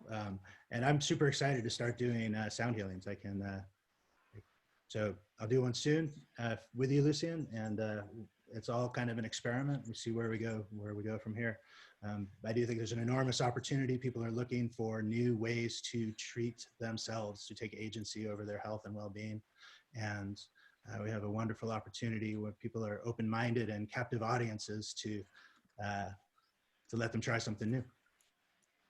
Thank you so much, Leo, and thank you for everything you're continuing to do and the worlds you cross with Stan's work into sound as well. Really, really powerful. And now I'd love to introduce another dear brother, and I don't think you guys have met yet, so that needs to happen. There's a lot of meetings that need to happen here. But Dominic and I have sat in circle numerous times. Great respect for this man, who had started an organization called Resonant People, and has been working, it's been this amazing project to work with, let me try and get this right, Dominic, working with people in juvenile detention that have been dealing with kind of PTSD and ADD and the trauma, I guess, of being in the situation they are, and does sound healing with them with great effect. And you know, Dom shared with me that his vision is to start every school assembly in America with a crystal bowl, which I thought was a really beautiful invocation. And so, Dom, I'd love to introduce you to the circle. Thank you for being here. Thank you, Lucian, for inviting me. Good to see everyone. There's a lot of people I don't know, but you're all amazing. There's a few familiar faces, and I do know Leo. And definitely looking forward to connecting with everyone outside of this space, but I'm glad we have this opportunity to do this. I feel like there's a lot of firsts happening at the minute with what's going on. So, and I have to say, Dom, are you like the Bono of sound healing? No. Just the glasses. Not at all. No, I feel very humbled with the group we have here. I'm just blown away. I don't want to take much time up because I'm fascinated hearing from everyone. Thank you for the introduction. Yeah, I've done some work in juvenile center. It's very challenging when you're trying to do a sound healing with the lights on and armed guards around the kids. So, but those that could stay would do it. One thing I am fascinated is on the convergence of technology to allow us to accurately bring sound in greater ways. So it's always amazing to hear the different technology that's being created for this sound. Even, you know, in the juvenile center, they have these tiny cells with nothing in, but they have these speakers in there. And sometimes they'll put music through. And I just had this vision of, wow, you know, what if we could just pipe sound through these speakers at night for everyone? The majority of work I do is actually with teens in a private clinic. And I've been doing that for about 3 years. So I've probably done about 300 sound baths for teens, at-risk teens, PTSD, suicidal thoughts, screen addiction, pretty much everything. So it's been incredible working with these groups over time and just getting a really deep understanding of how sound can affect them. And I predominantly use quartz crystal bowls. And I've also been doing work with autistic kids who have an incredible response to sound. I do a camp in Yosemite, which was canceled this year. And so I'm exploring these different areas so I can definitely see where sound can translate into, and I know people doing work in hospitals. So it's sort of across the board. One thing I'm really excited about at the minute that's been put on hold because of everything is working with an MIT quantum physicist. And we've been doing some group qualitative group sessions just to start to film and video and see what's happening for people during a sound bath. But he's gonna be building some pretty amazing equipment for us. He's got a workshop set up just to really start to look at the quantum field, audio, video outside the spectrum. So he's already shown me some of the stuff he's got. So that's a really exciting project that's coming up. And when we can get that equipment built, I definitely would like to reach out to people that are working with groups doing sound healing to see if they'd be interested in working with us and just getting as much data as we can back. So that's it really. This is a conversation that's been waiting to happen for a long time. It appeals on so many levels, especially the geek in me. So I really appreciate this and look forward to connecting with everyone more. Thank you. Thank you so much, Dom. Who would like to share next? I could do some more intros, but I would like to hear from Paul Hubbard. Hi, David. Hey, Paul. How are you? It's been a long time. Well, my name is Paul Hubbard, and my background is in psychology. Worked with psychology, worked as a psychologist for many years, and around 1991 was inspired to begin to work with sound and begin to integrate sound into my practice. And so that's exactly what I did. In mid-90s, I work with crystal bowls, but I predominantly work with the voice. And I've heard several people mention this evening about, you know, about their focusing with the voice. And I believe that the voice is the most powerful method of creating sound that we've got available to us. We're a living instrument. And I believe as we are able to create sound through the voice, that this holds some of the greatest healing potential. You know, David, you were talking about the cancer thing and healing cancer with sound and a little concern around that. I've had experiences where, and I don't go out and profess this, but literally having dissolved tumors with sound, with the voice. And so I know that it's absolutely possible. And it's interesting, this evening, I've heard so many different avenues that are to do with sound. And, you know, we all are drawn and guided to focus on working with sound in our specific ways. And it's very opening, or it's conscious opening and eye-opening to me to hear all the different potential modalities and to be able to integrate all of this into our experiences and into the work that we do to be able to affect humanity. And for me, there's nothing that sound can't do. No matter what illness, no matter what experience, what the issue is, bringing in the right frequency, I think can bring the balance into whatever the experience might be.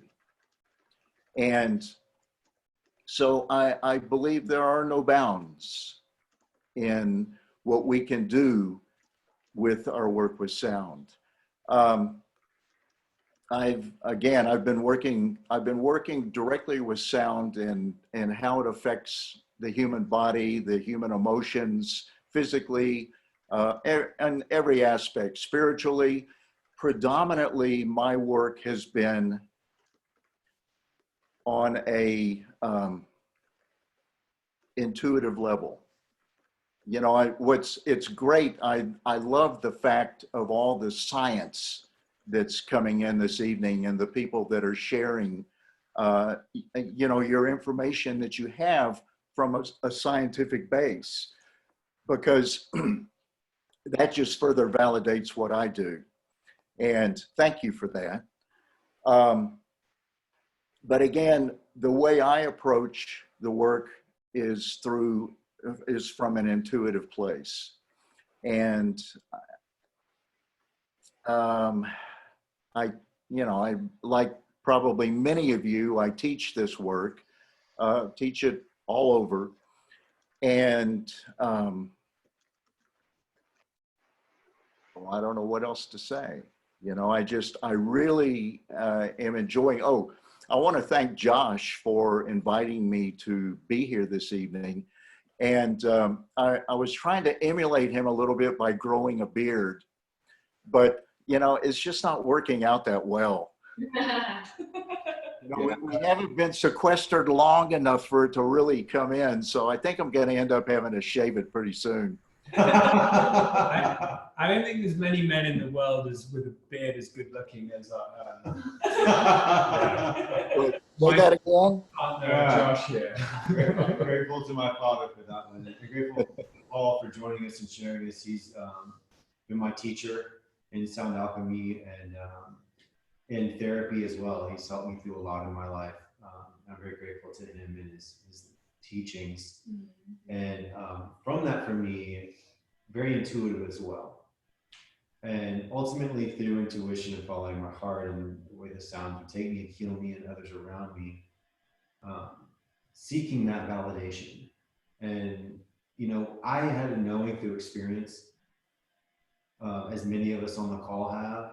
And to David's point, earlier today on our call and during this call, there's a lot of people out there that need more. And that's a big piece that what I want to come to through this up level to begin this up game with the Unified Planet is to find those, like the first 8 pieces of that, the things that we can really take to market that can deliver, that will inspire doctors and funders and others to do the work that we know is possible. And I'm so inspired, as Paul is tonight, to hear so much of the work that's been done already. Waves of gratitude for the hours of time put into this. And, you know, for me in the conversation around COVID and what we can do with sound around COVID, I think we all know it's so much broader than that. But COVID does provide us an opportunity and a window for many things that will change the way that we do things. Most definitely. Life and others in this call, this is a big one, and it can give us a window to show those people, the doctors and others that really need some hard proof, that this is what's happening and this works, and really can go help people. Because ultimately that's what we all want. We want to help people. No, I'd like to take it to a whole nother level, which is not scientific at all, which is what kind of pigging back on the intuition. These days, a lot of intuitives are saying the veil has gotten really thin. And there's a lot of higher beings that are bringing in information that could change the ball game light years beyond anything we're talking about, right?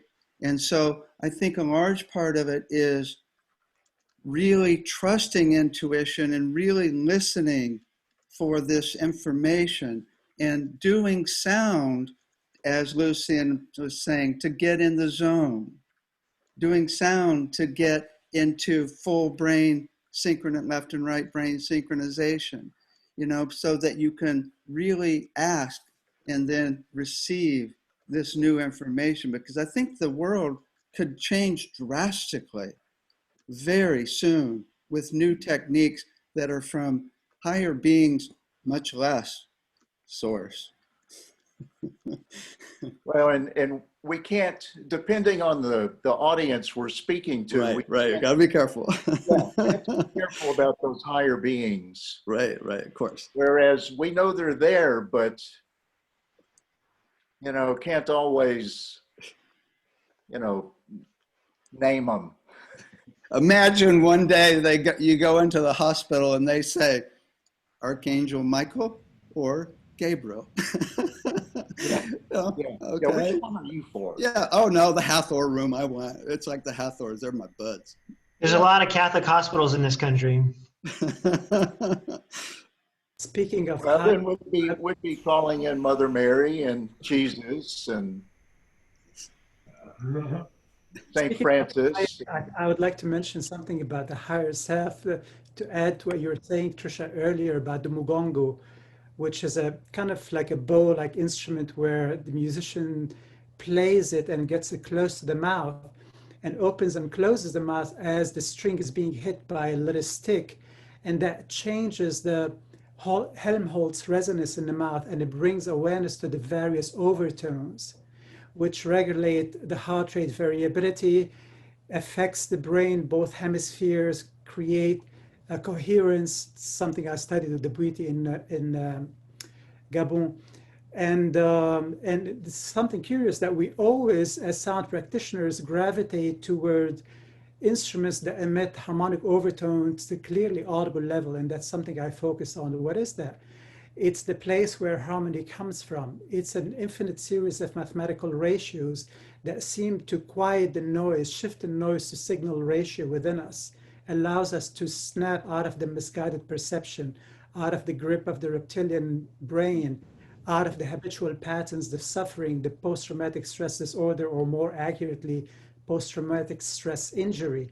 And that is used through medicines where, you know, shamanism for me is the art and the science practice of using the two most powerful tools, sound and compounds, with good attention to the mindset, but also can be used without these sacraments and these psychotropic substances, because so many people work with sound, but when you work with medicine, you always have sound and music. So what I'm realizing is that this intelligence system that creates the tone color, this harmonics are everywhere, but we don't always hear them because they're overshadowed by the fundamental frequency. They also affect the intuitive intelligence that would make people create ragas, the Indian modes, the Turkish Arabic maqamat, and the Persian scales. And there is a very powerful mode there that's far more sophisticated than the major minor scale, and of course non-equal tempered. So that means we're not tempering with the mathematics of nature. Is that the gateway for us to understand who we are, where we come from, how we dwindle down to this dimension, and how we are perpetuating suffering and being subject to having fallen ill, to prioritizing profit over consciousness? I think sound, and specifically the intelligence behind sound, is what's going to save us. Thank you so much. This is speechless, right? The wisdom that's coming through here. Before we go on to discussing the up level and upgrade for next week, I'd love to introduce Maren, who has been like going nuts on the chat. Maren, you've got to turn your video on and unmute yourself, but we want to see your face. Yeah, and Serena hasn't introduced herself yet either. And Serena, perfect. Hi, everyone. So happy to resonate with all of you. This is really just, it's so wonderful. And it's just the brilliance in this collective field is just, it's really transcendent. So intro you, Maren. This could go in so many ways. So Maren, I said it. Love you all. Goes all the ways. Maren is a very dear sister. She's a very important bridge builder between finance and like new breakthrough innovations for new systems. She's kind of sits between a lot of family offices and impact investing, and is looking to bridge, you know, basically you could summarize it as a shitload of capital. And so doing it in her like wonderful, whimsical, magical way, bringing much joy and happiness everywhere she goes, and delighted for her dear system. Maren, thank you for doing that. Oh, thank you, Lucian. Thank you. And just really delighted by the brilliance and the joy of all of you, and really just amplify. I'm here. I'm listening, and I'm here to I'm here in service to amplify, because these are all messages and frequencies and tones and messages that need to be out, and it's time. It's time to bring all communities together, because we are one. And we are one in perspective and harmonic resonance. So I so greatly, deeply appreciate the deep work that all of you have done in this field. This is the key. This is the key to healing trauma. It is. So it's one of them. It's one of the keys, and it's a very, very important one. So just really thank you. I'm here in service, and just so much love. Love you all so much. Thank you. Deep bow. Good night. Love you. And Lucian, just thank you for convening, for epic convening power. Love you so much, brother. Yeah, do you want to share?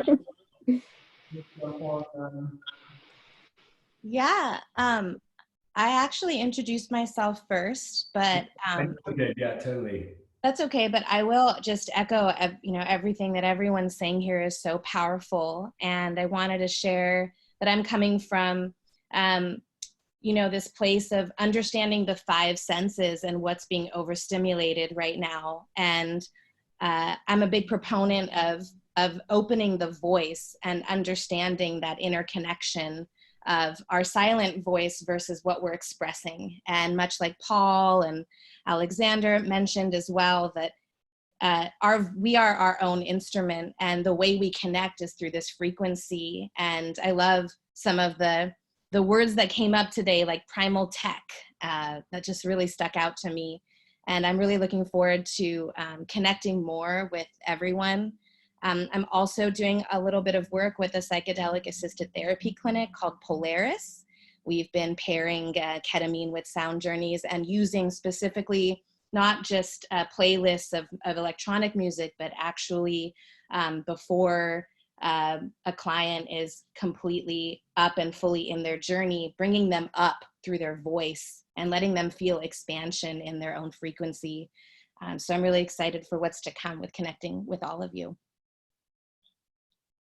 Thank you so much, Serena. Thank you. And want to introduce Teresa, who's here, who we are so delighted. Teresa and Danny have moved in now. Well, it's only been like 2 and a bit weeks. So it's like a complete time portal. But Teresa just did such an incredible job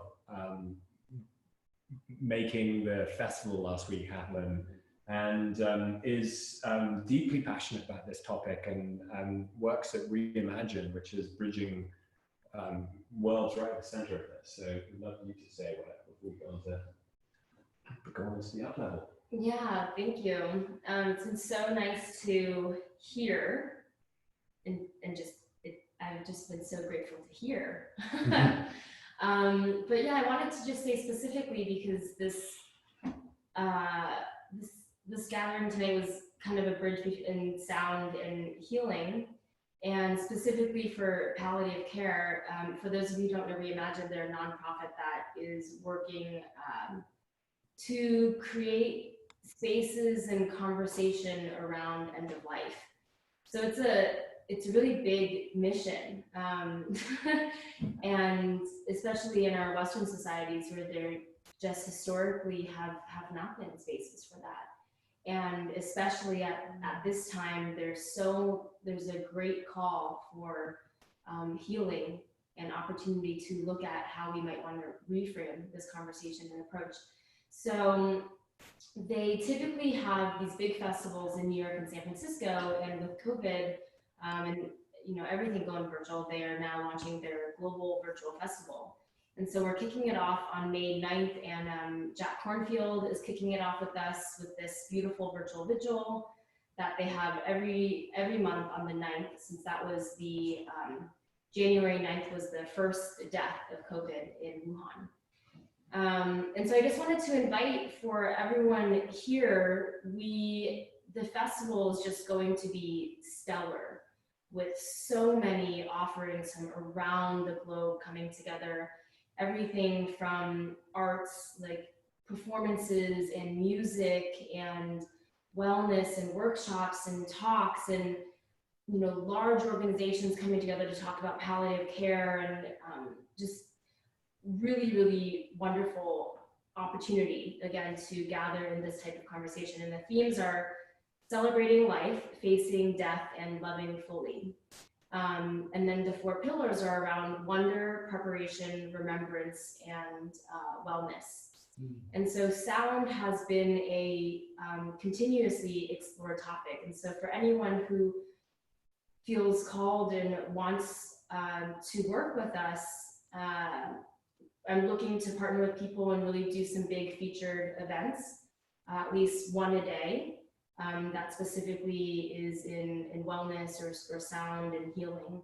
So just get in touch with me. I've heard just so many amazing things, and just like this, really want to spotlight the work that you're doing, and at the same time provide this wonderful gift of sound to the world. Amazing. So thank you. Thank you, Teresa. Well, that said, so Sarah, I'd love to just introduce the game, and please do contribute. Excuse me, I want to share a couple of things going forward before you say that, before you get into that? Cool. Because it could use some help. You know, we have a nonprofit Sound Healing Research Foundation, and we have 8 people on the board. And we're now looking at setting up a national board to approve sound healers to go into hospitals. And, you know, some of our instructors tried to do it about 5 or 6 years ago and didn't make it because they were trying to include, you know, everybody. But we're making it more specific as to just for hospitals, because it's critical that people know the safety guidelines, especially for specific issues when they're going to go into hospitals, and especially if they start working on specific issues versus just a general sound bath. So if anybody is interested, we're already talking with the people that set up the acupuncture board, so we can really see how they did it and get information to move it forward, because it's kind of a long-term project and it's serious work, right? There's a couple other projects also. We got a $100,000 grant a few years ago to bring our entire curriculum with our 24 instructors into 2 Montessori schools. And we now have created over 2,500 exercises for children from 3 months old all the way up to 18 years at every level based on all the books. And we're now getting a huge amount of money to take this curriculum into schools around the world. And we're setting up a lobbying group to go to governments and educational associations, including all the people who have written the book. So I just set up the Sound Education Center, which is really to put out a lot of these exercises and continue. We've got 500 that are completed in detail for the children at every age group. And I'm really excited because that will really help. And then one other thing is the final thing. There's a lot of funding that's starting to come through. We've got 4 major philanthropists with unlimited funds to do the whole research foundation, a new medical system, a new educational system, and we're doing plays and 4 movies as well. And I need a lot of people, especially for the research foundation. Our plan is to have a wing for every issue. One for PTSD, we're already working in detail. We've got a guy that's working with 4,000 first responders in Colorado with our sound lounges and saving lives like every day. We're also working with, we're going to be doing more research on ADD, autism. We're working with the Autism Center in Richmond, dementia. I'm almost done. Pain management, sleep, and Parkinson's. Because then, so if anybody in the group, this is critical, this is important. If anybody in the group would like to join, we're going to need a lot of help for all these different wings. Thank you for the opportunity to actually finish. That's David, like literally hats off. And Lucian, Connie wants to introduce herself because her video was off, so she didn't have a chance to do that before. Awesome, awesome, perfect. Connie, welcome. You're muted. You need to unmute yourself, Connie. How beautiful. There we go. There we go. Thank you. I didn't know my video was off the whole time. So first, I'm feeling this experience so grateful, but also surreal. And it's like, well, of course it feels surreal. And I feel that this is what this whole COVID virus or pandemic is, that I feel like we're entering into another dimension. And this is the portal. But I really want to start out with, one of the main reasons why I'm here is that woman in the corner, Melissa, is, I was introduced to Melissa years ago, a few years ago. And I just wanted to go to a retreat that she had. And then I met Alexandre Tannous. So I'm a psychotherapist, and and do a lot of transpersonal works of approaches, and do a lot of trauma work, EMDR, hypnotherapy, all of that. And Alexandre, I first remember when he played the gong at the retreat, and I felt like I saw the Big Bang and all this vibration. And I knew that there was this correlation between that, the vibrational work, and all of the work that I studied. And then I just went crazy and I got immersed myself in the work. And there's a lot of my teachers who are here in this cohort. Anyway, so Lucian and I had the pleasure of meeting you a couple months ago. And when I saw about palliative care, that's what first got me into the calling into this work to begin with, is when my grandmother died when I was very young. And I didn't get a chance to say goodbye to her, or the end of life care in that relationship. It wasn't held in a sacred way, and it traumatized me. And when I was going through deep work in college, I saw her energy. And that was the first experience that I had about seeing energy beyond kind of the 3D world. And my father passed a few years ago, and I didn't have the courage to bring the sound work. I integrate the sound work into all of my work now, and help people with their mapping and their trauma states, and use the vibrational work to anchor their higher resource states, and to help shift the disharmony in their system that's concretized in their mapping. So a few years ago, my father passed, and I didn't have the courage to bring the sound meditation work literally as he was passing with my family. And then after that, I felt very called to bring that work to people who were dying. And I'm grateful that I've had a few opportunities with that. And in my experience, my father was a physician, my sister is a physician. And actually 2 weeks before the COVID outbreak, or before shelter in, Cypress, I don't think she's on the call, we were asked to bring in sound meditation to a hospital. And it's actually the doctors who are on the COVID team right now at the Sutter Peninsula. And what I have found is that, yes, I believe in all the science to back up this work. And at the same time, I feel that doctors and families and patients just want to feel, they want what feels like it works. And we were called to bring in a sound meditation. And this is what I love about sound meditation and vibrational work, is that sometimes without that vibration, it's our mind chatter, and the 3D world is just way too strong.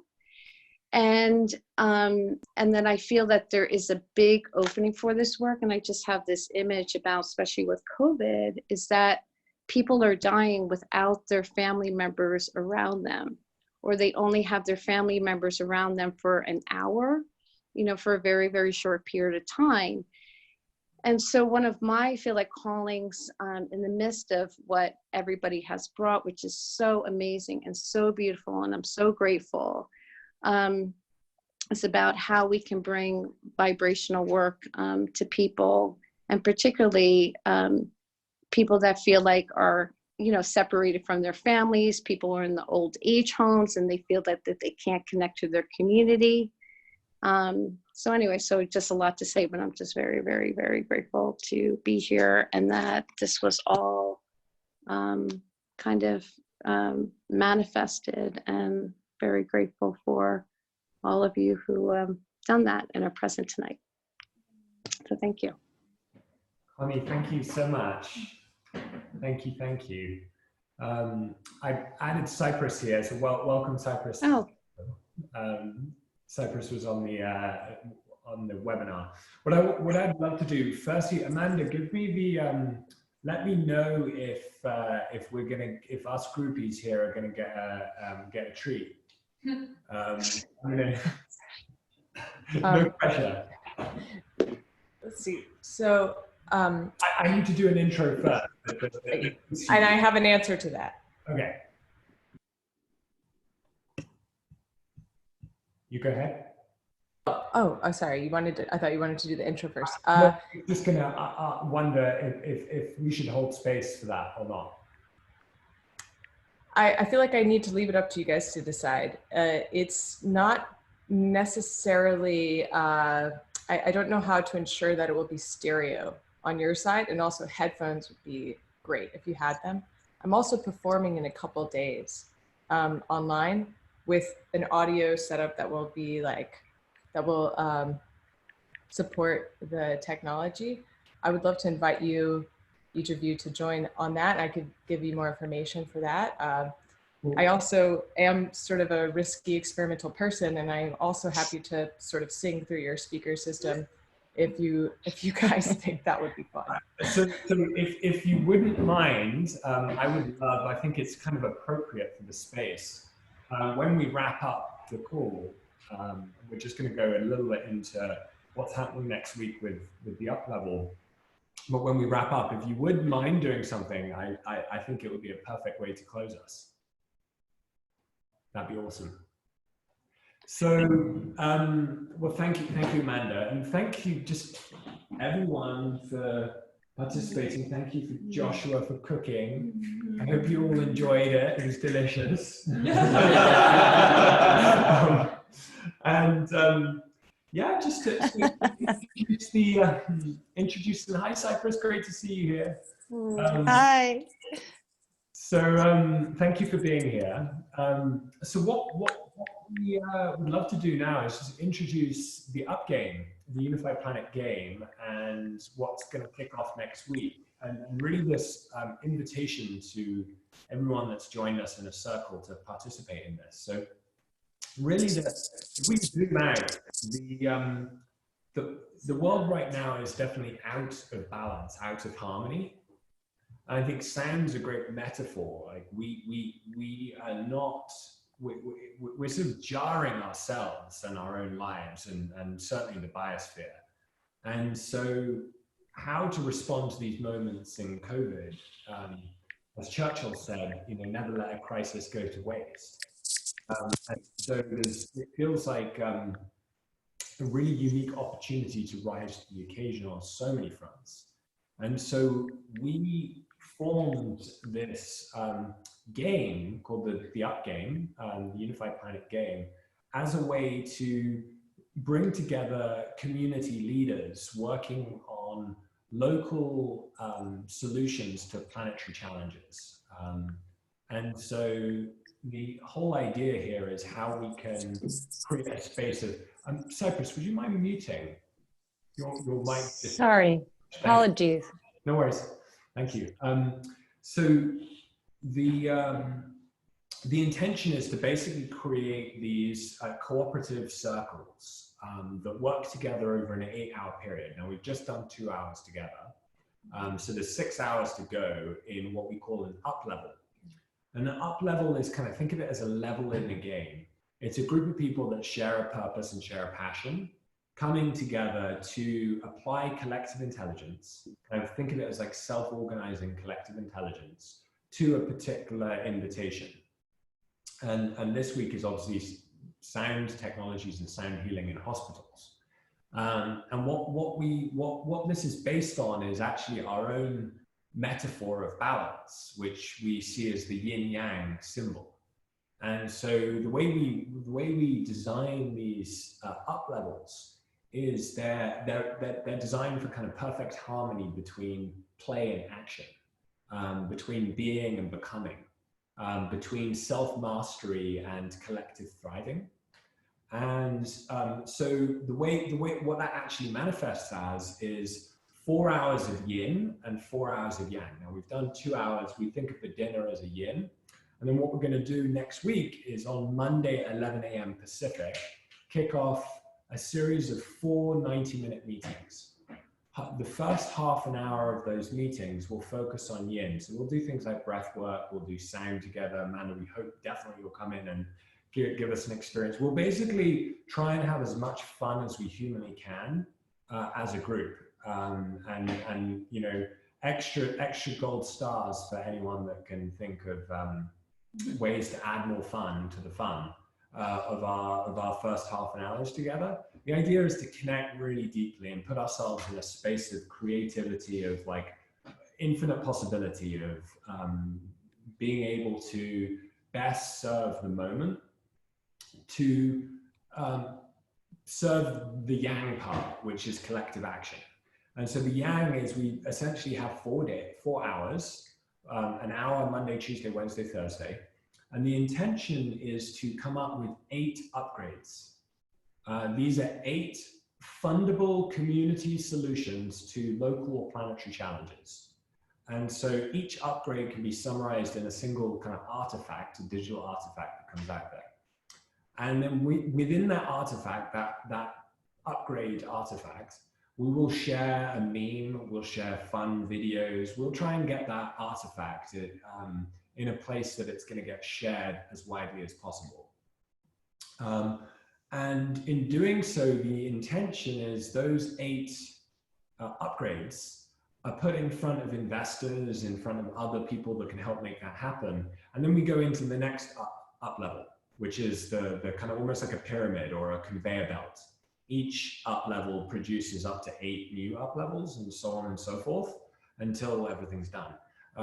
But the intention of the game is that we can actually create a parallel system, a parallel economic system, where we're financially incentivizing communities.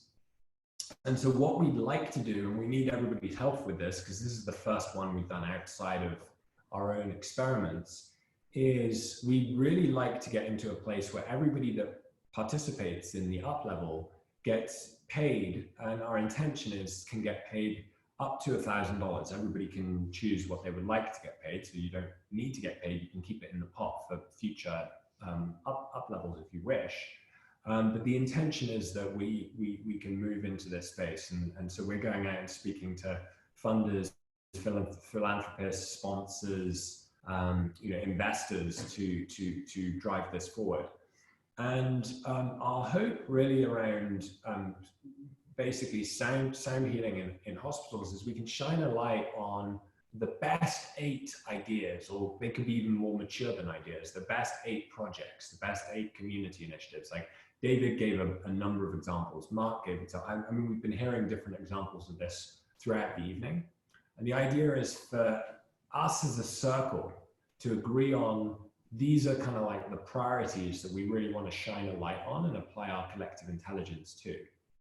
And then continue from there. And so it's kind of it's a game to see what happens when we apply our cooperative advantage to our shared passion and our shared purpose, and this unique moment in time that's really calling for us all to work together.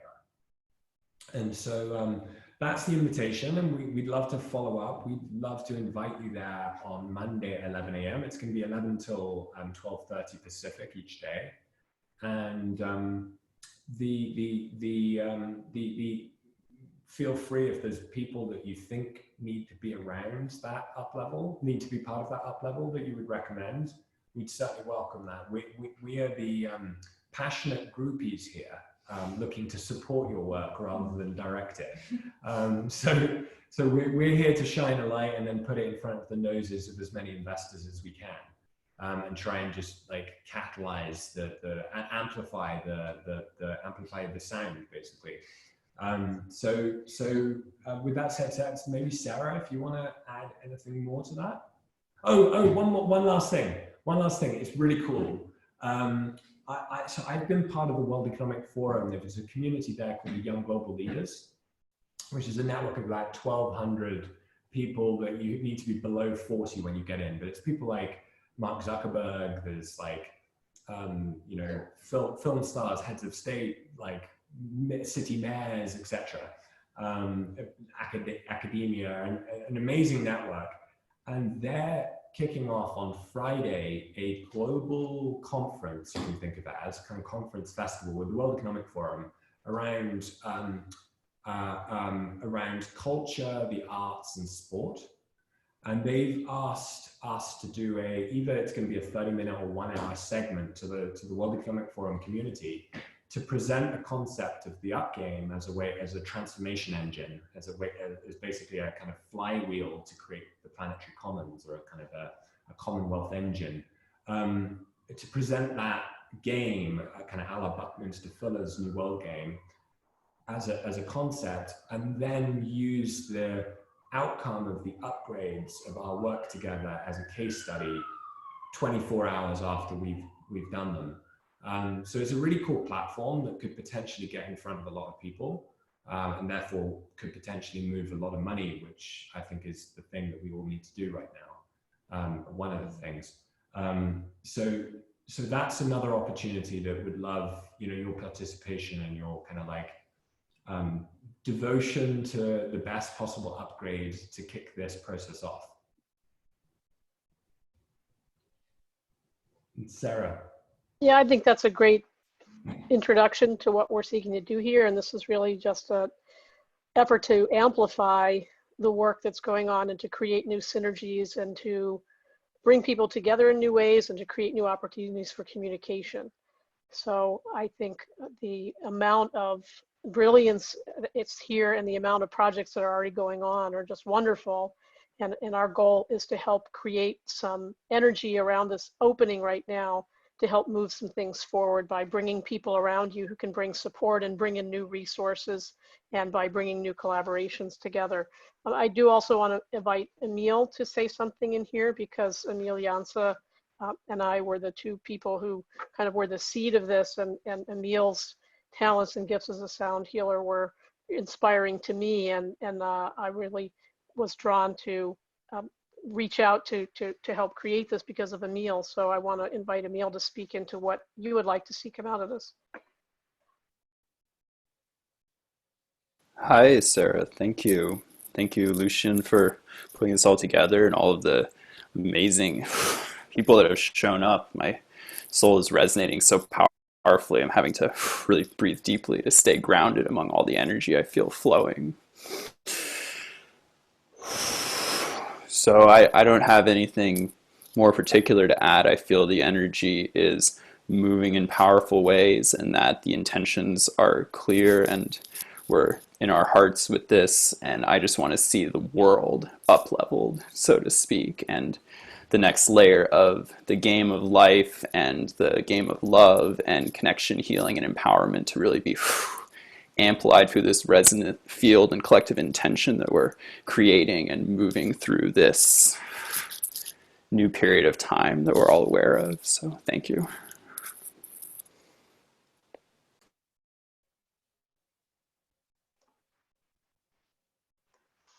Beautiful. Lucian and Civana House folks, do you have any concluding words for this event tonight to bring people over the bridge to the next step? I love this. So we are so privileged to live with two sound alchemists, wizards, fire phoenix, and sacred water. So would love you to, Joshua, you were very much part of the inspiration this time of this. Yeah, absolutely. I first want to express immense gratitude to everyone for taking a couple hours tonight to spend time with us, to be around this dinner table and this technology from the ancient future. I mean, this is where people are most comfortable. I've found, and we've done many of these now, and this one means so much to me because this is a subject that's so near and dear to my heart and to Melissa's as well. I've also been heavily involved in developing the Unified Planet game. And the way I put it to people is it's really much like a sprint, or, sometimes a hackathon, but very much balanced in yin and yang.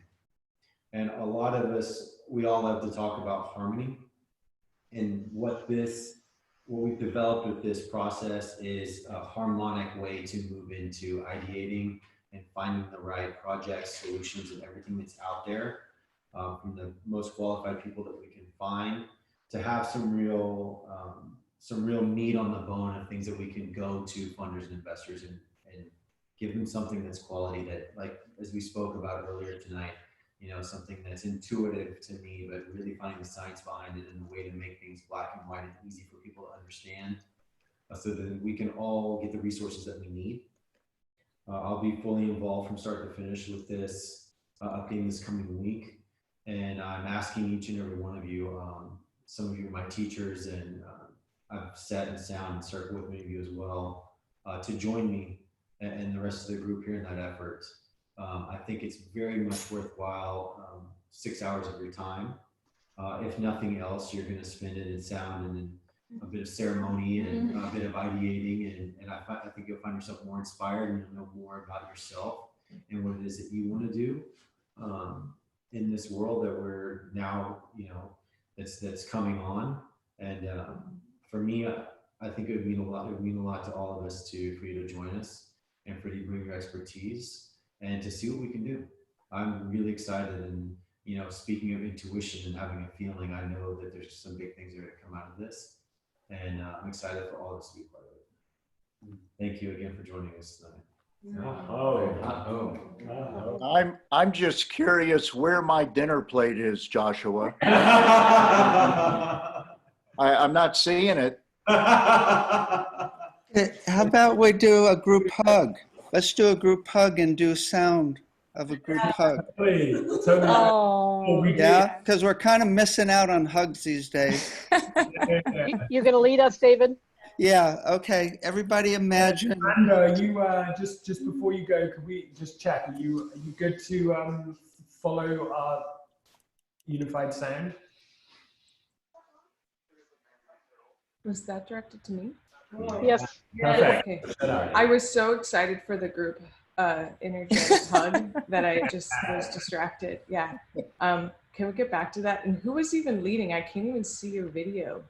David Gibson's going to lead the group hug. Oh, he turned himself off, probably because his cat was in front of the video. Yeah, so I think I'm ready for sound. Yeah, let's do the group hug and then we'll go into the sound experience. That's a good idea, Lucian. Okay. I just need to check and see, so you guys are hearing me right now. I'm going to check and see if you guys hear music. Because I've got a new setup of output happening right now. Okay, so I'm going to just push play. Do you hear a wave crashing? No. No. Okay, let me try this. You have the button clicked when you share your screen? Oh, right, I have to share the screen. Okay. Yeah, you can do a non-share screen. Just do share your screen and go to advanced. That is very advanced. Or you just click on the button Let's and see. share your screen, that'll work. Mute, Hey, David. or to share, yes, here we go. David, you could just also walk outside with your laptop if you want to have the ocean wave. Advanced, computer sound only. Let's see how that works. Okay, now I'm going to play the sound of a wave. Can you hear this? No. Can't hear it. Not the end yet. There's one more thing I can try. Yeah, when you share your screen, there's a button in the bottom left corner. It is showing that you're sharing the sound, but it's not coming across. Okay. I see. Let me go back and just double check that. Share computer sound is actually, it wasn't on. I'm going to stop sharing, do that again. Share computer sound advanced, computer sound share. Now, do you hear, let's see. Now do you hear anything? No. Okay, I'm going to just output this to Zoom. David, while There we go. Okay. Now we hear it. Great. Is there a way to, Dave, maybe you can help have it to where it's stereo for everyone? It's stereo for me. It normally is stereo for everybody if you're sharing sound in Zoom. Okay. It normally is. There is a way for people to turn on and off their stereo individually, but most people will get it stereo. Okay, cool. Okay, so but we're still not hearing it. you should.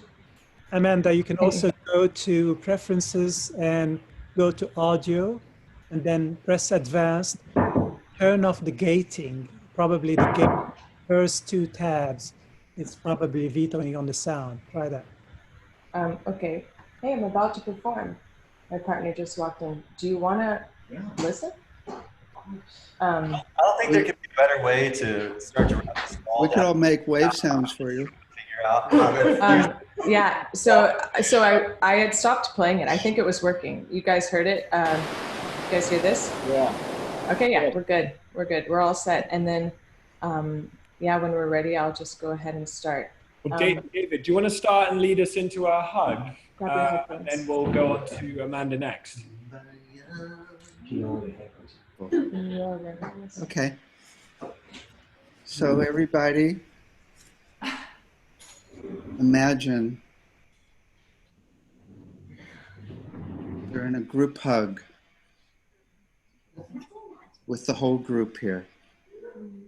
You can hug yourself if you don't have a group to hug. You guys are perfect. Everybody do the group hug, and then make the sound of how that feels.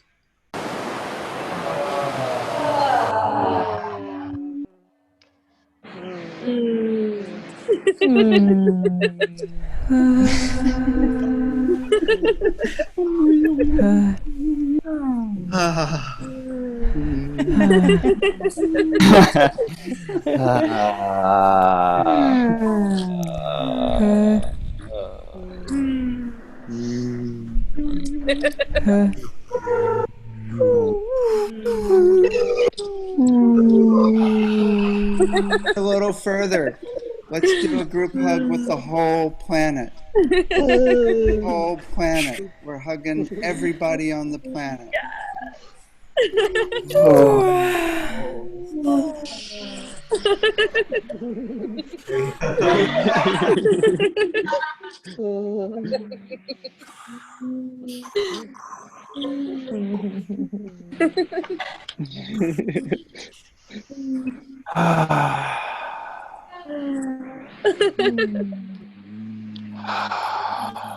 Thank you. It's appropriate that the last frequency is Amanda's voice. Hope to see all of you on Monday at 11 a.m. for some magic. We're going to have the most epic week together. And how are you sending out information about that? We'll follow up. Sarah's going to get everybody's contacts, and we're going to be on. We're going to get a WhatsApp together, and then we're actually going to create a digital space to support the collaboration as well. Great. Yeah, we're going to use a wonderful collaborative platform that Civana House folks helped develop. That's going to allow us to collaborate very easily. Yay! All coming together. The band is getting back together. And it's going to be the ride of our lives. So Amanda, we love you. Thank you so much. We're in for a serious treat. I recommend if everyone's got headphones. So Amanda's going to sing us out here.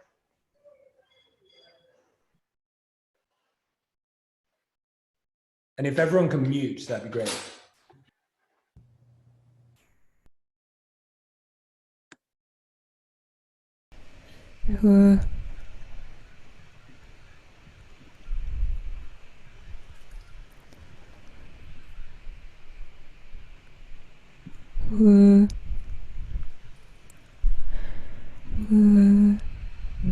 Can you hear me? Lucian?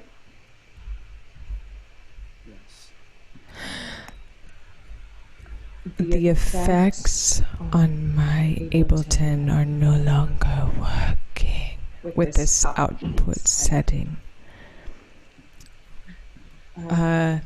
So there has to be another solution,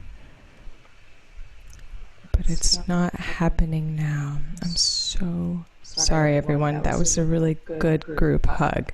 But these are the things that happen. Thank you so much for putting in the effort last second to make it happen. Please Will, give us the info on your concert in a couple of days, and when we do the share on everything on the up game, we'll add that information as well, so everybody will have the opportunity to experience. Can we have a mildew sound? A mildew? What's that? Can we have a mildew sound? What's that? For just a second. I could share something.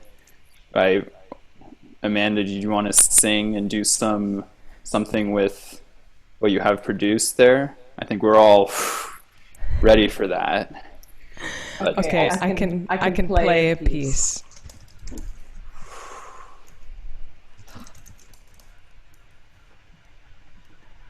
Okay, everyone take some deep breaths.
Yes. Gorgeous. Thank you all so much again for joining us. This has just been a magical evening, and I'm really looking forward to next week and look forward to seeing all y'all's faces there and then. Much love, much gratitude. Till next time. Next time. Thank you so much. Have a good night. Love to each of you. Bye, everybody. Thank you, everybody, for joining. Beautiful. Thank you, everyone. So beautiful. Thank you so much. This was so much fun. Thank you, everyone. So much fun. Love you all. Beautiful sound mix. Good night, everybody. Good night. Good night. Thank you. Good night. Amanda. I'm still here. I'm still here. Amanda, you're amazing. Amanda's the greatest. You're amazing. Have we hung up? Because we're going to talk all about Amanda and how great she is. Yes, you guys, What's that I song feel called? like I wrote that song for you, you know, like What's that? each of you, like it really feels that way. It feels like this is the community of people that I've been like wanting to sing with and for. I want to sing for a lot of people, but this felt, you know, it's funny that I couldn't get my output to really work properly. It's the time I most really wanted to like make sound. And it's because of you. I'm really excited about potentially meeting again next week. Is that happening? Yes, that's happening. That's awesome. Yeah, and I'll have it all set up with the proper audio output signaling by then for sure. How about if we could invite you at 11:11 a.m. on Monday the 4th be with you. Monday the 4th. Be with you. Monday, May 4th. May 4th. He's making a joke. Monday the 4th. Yeah, May the 4th. May the 4th. Oh, because he's a Jedi. He's making That's a joke. Okay, Jedi. I get it now. Monday the 4th, 11:11. Could you bring in some magic? It's the 2-year birthday of Civana. Oh, okay. At 11:11. I'm So he's a at sucker for birthdays. 11:11 a.m. on Monday, May 4th. It's our birthday because we wanted to form the organization on May the 4th because we all need. You know, I was feeling like May 4th wasn't getting as much credit as May 5th, and that there was something off about. I'm just kidding. Cinco de Mayo, but May 4th, yeah, I'm down. I'll do it. Awesome. Well, it's going to be a magic week, and then we're going to deliver the first upgrade on the full moon, and then present it at the World Economic Forum the next day, which is pretty epic. Oh, Thursday's the full moon. I keep not remembering to track the full moon. So that's the full moon is next. It's on Monday? Thursday. That's right. Thursday.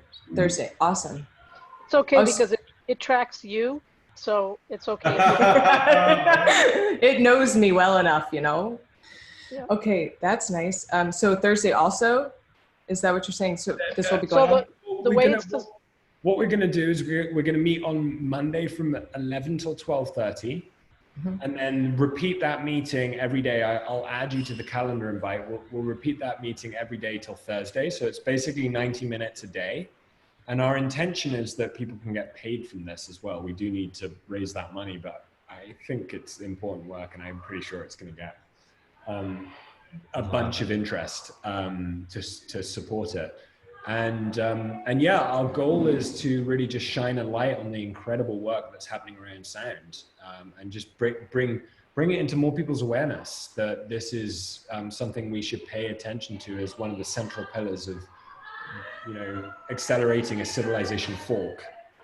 Yeah, I mean, you gathered some very critical people. I've been like in this conversation for a while, and it was like a really, it felt like a really important alchemy of energy, which you've heard 1,000 times, I'm sure, or at least maybe 50 times on this call, but it's true. What we love to do is bring, you know, I think of it as the scenius. The genius is the scene. You know, there's kind of alchemy and just following intuition around like there's just magic as to who shows up. Yeah, every dinner portal is weird. It's been like the exact number we predicted shows up, and it's like, yeah, it's a magic space that happens. Right. And so, you know, and people are really hungry for this right now. Excuse the pun. So it's like it's a really good way of just inviting the expression of genius that is there in our community. And I think it's, you know, we often think about this as like, how do we gather the archetypal characters of this great transition period? You know, the people that are like, you know, you can just see are part of this great story that's being written through us. And you can kind of hear the beat, like once you hear the rhythm of the, I've been calling it there's the overstory, our story, and the understory. And I often will use sound as a way to like think about like the way I understand reality. But like our story is what's happening here and now. Like we're on a dinner portal beaming in from Civana House, the original well of the Ohlone people and the birthplace of the Golden Gate Bridge. Mm-hmm. That's our story. Yeah. But at the same time as our story, there's the overstory, which is like the archetype. It's like the hero's journey, the myth, the Christ consciousness story, the kind of collective becoming story. And then there's the understory, which is like the realm of all of the synchronicities and all of the omens and all of the like. Hello, Jonathan. So good to see you. Jonathan. Welcome. Good to see you, sir. A professor of time has just showed up. Yes, and I would love to. And I know you guys might have to go, and but I really want to introduce Jonathan to Emil and Sarah and Sam. Yeah, Sarah's a fantastic curator, facilitator, communication expert, who's I've just met tonight. Right? This is the first time we're meeting. Mm-hmm. Yes, yeah. I'm really stoked about you being on. You partnering with Lucy and Civana House. I'm curious to hear more about the work you guys are doing together. I'm very excited. It feels really good to have you on. Just to have you in my life now. I guess that's what I'm trying to say. And then Emil is a sound healer. Everyone who was on the call sort of has a lot of experience with therapeutic ways of working with sound to some degree. And Jonathan is a professor of psychology and brain sciences at UCSB, and his lab does research on all kinds of things related to creativity and well-being. And go ahead. Consciousness, really. So we're collaborating on a lot of our worlds just kind of came together when we met, and so I just wanted to kind of give a little brief intro to Jonathan for everyone. Very nice to meet you. I'm Sam Hincks. I finished a PhD just now in brain-computer interfaces. So we were doing bi-directional brain-computer interfaces. We were measuring brain states with a technology called functional near-infrared spectroscopy. And towards the end, I was trying to adapt the audio signals in response to a measurement of the brain states. And kind of the level of information of audio coming in would be in a feedback loop with a measurement of your default mode network. So when you disappear from the world, you go into this network that's not tethered to sensation. I did one of the early studies documenting the relationship between the default mode network and mind wandering. I've been studying mind wandering for 20 years, and default mode network. Yeah. So the default mode network is kind of right up my alley. So that's really cool. It's very exciting that you're getting that feedback loop operative. Does it sound good? What does it sound like? Can you hear it? What the default mode network sounds like? Yeah, I mean, it could be kind of staticky, you know. Oh man! I did all these visualizations. I built the software for putting myself in different states and live inspecting the visualizations, and then kind of building on-the-fly machine learning algorithms to calibrate to like different features of the signal. But I was so absorbed with the visualizations of the machine learning algorithms that I never got to like audio representations of the signal. So I'm no longer in that lab, and I can't even answer your question, which I got to get some more ref news data. Actually, I could just play it up. You could take the signals and transmute them into sound signals, and probably you wouldn't be able to get the feedback element, but you could listen to it. You could play it transpose back, it. Yeah. Well, I had some brain signals where we were doing music massages. So I was playing in the software, and it was actually through the web audio API. So we had the actual we're just looking at the signal in JavaScript. And then concurrently we have the 3D audio data. We have the music massage, we're moving the speakers around and we're playing songs. And so we have all that data connected in the software. Wow, well, we should definitely talk because it sounds like you've been working on projects very similar to things we've been dreaming about, honestly. So And that's really cool. another thing, Jonathan wrote a paper on vibrational resonance, which I just wanted to bookmark, and if you guys wanted to talk about that, him and Tam Hunt, about how everything in the universe vibrates, but like from a very academic, scientific lens. Could you send the link to that? Send us the citation. Yeah. We'll include it in the resources from the minutes that we're creating. That would be a great resource to have. Partly what we want to do is pull together these kinds of citations and studies so that we can, start connecting different people's silos of information. And I know Emil wants to speak up here. I was just saying I'm ready to flow on soon, and so much gratitude for this container and all the incredible, clear and loving energy that is being felt and known, that is manifesting and working through us. So I'm gonna go and catch the last rays of the dawn to night transition here, and much aloha from the island. Wow. Thank you. Great to meet you. See you Monday. Thank you so much. Good night, everyone. We'll talk soon. Yes. Jonathan, really great to see you. And please, if you can join us next week, you'd be welcome. I'll make as much as I can. Yeah, it'd be awesome to have a professor of time in the mix, Okay, that's another. So, well, thank you so much, Amanda, for sharing your brilliance with us. And how does that sound? Does that sound 11/11 on May the 4th? Absolutely, that's very exciting. It's something about performing for me pretty early in the day, just like gives me a good start to the week. And yeah, who's going to be there? Like, how can I prepare mentally? It'll be just our group. We will record it, but we won't live stream them. Okay, cool. We'll record them and then we'll edit the pieces at the ends that will turn each up level we want to put together kind of like a show reel video.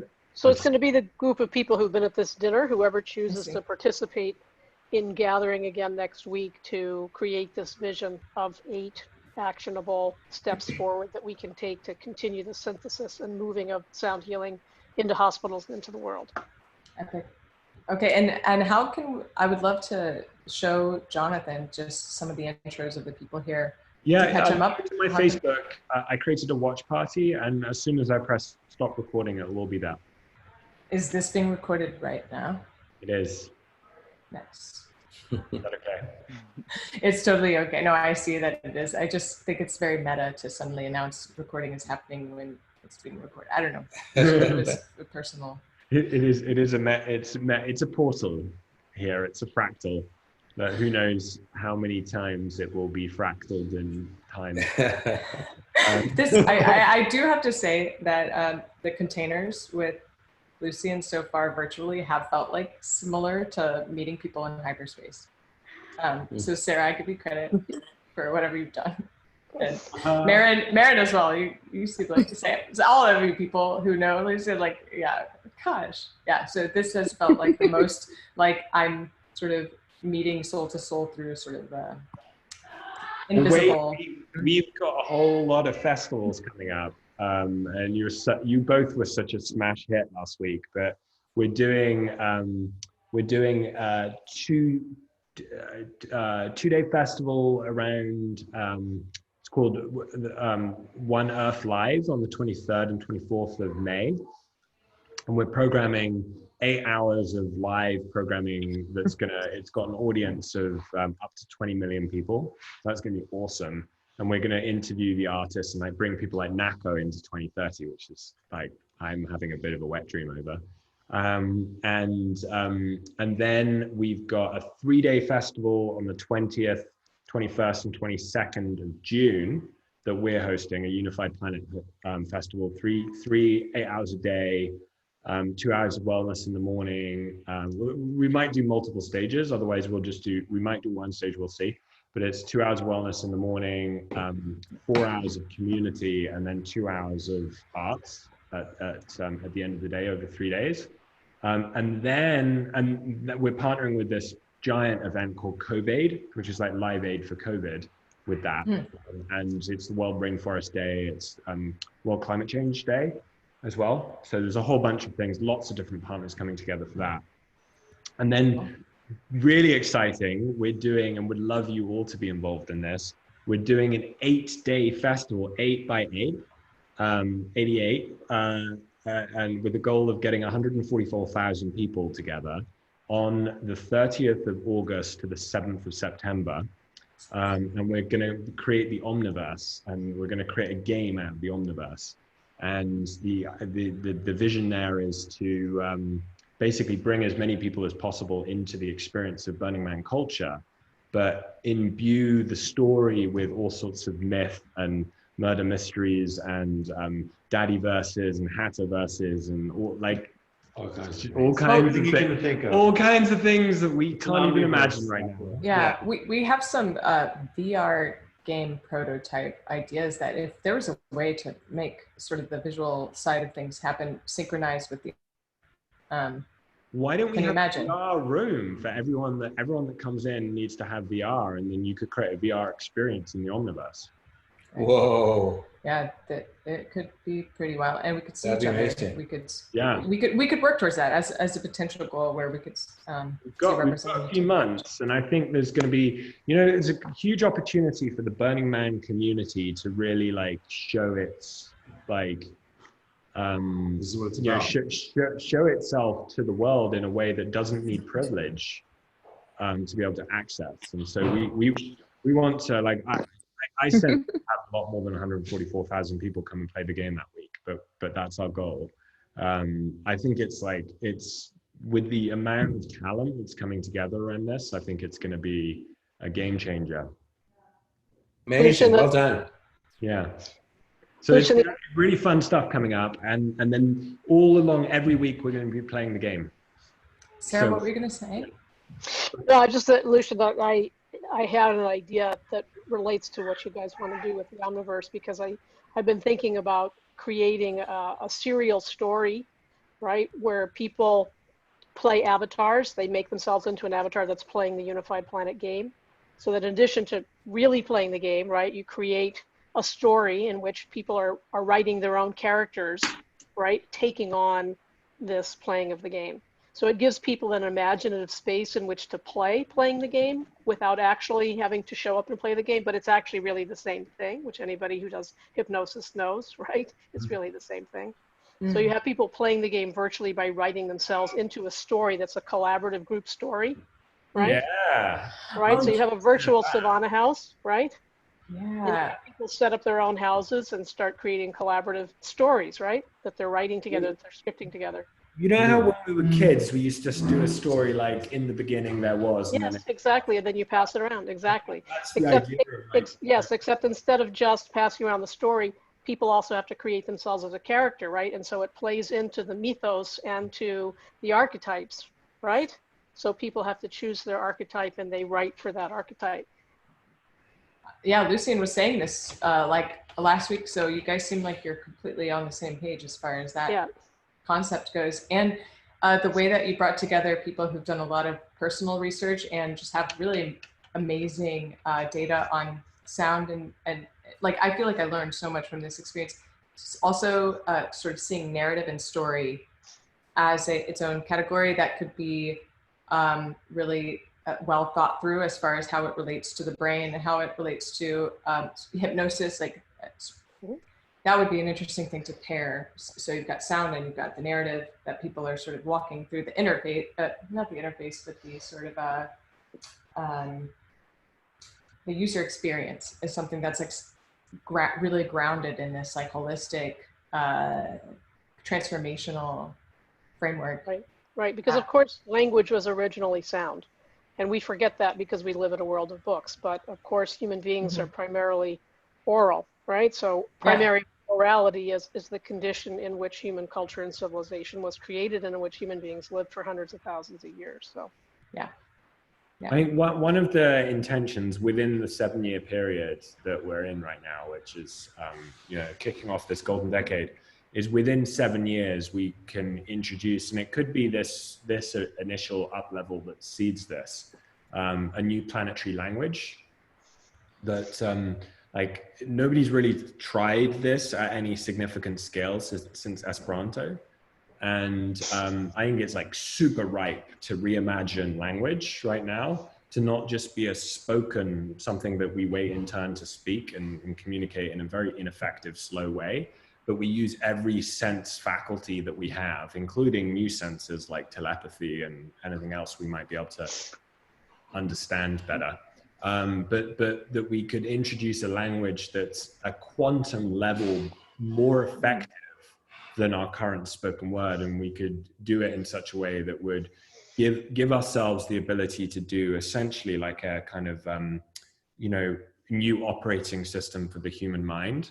Because language is so deeply rooted to our original programming, and so if we think that language is like the railroads of the mind, if the intention is to do like a civilization fork and introduce a whole new way of thinking that's much more holistic and in harmony with nature, language might just be one of those hiding in plain sight areas that we could innovate around, and particularly given if the intention is to say we're at a civilizational crescendo and we're essentially birthing a new planetary civilization collectively over the next decade, a new language could be like at the core of that. So I mean, I think this is they're all super related, and I can't even imagine what the next decade will unfold in these areas. So can I throw in something there? Please, So two thoughts on that. First, I think it's a really bold idea, the idea of imagining that a new language could change the way we think. And I think it is very likely that when language arose, that it really changed our thinking in fundamental ways. It also reminds me of the movie, I think it was called Arrival. Did you Arrival? Is that what it's called? You know, the one with Amy? Yes. That was all about how when she translated the lexicon of that language, she was all of a sudden thinking differently in time. So it's an idea that is out there. I would just add to the mix that I don't think it's not just verbal language, not just like phonological language is the only way in which that could do it. I think that there are ways of visualizing reality and seeing. We are truly visual beings. And if you can create models of reality that you can see and understand how consciousness relates and moves through reality, that may be another way of creating new representations that change the way we think. I love this. Can you guys hear me? My microphone maybe is okay. So I just had a few thoughts that as you were speaking.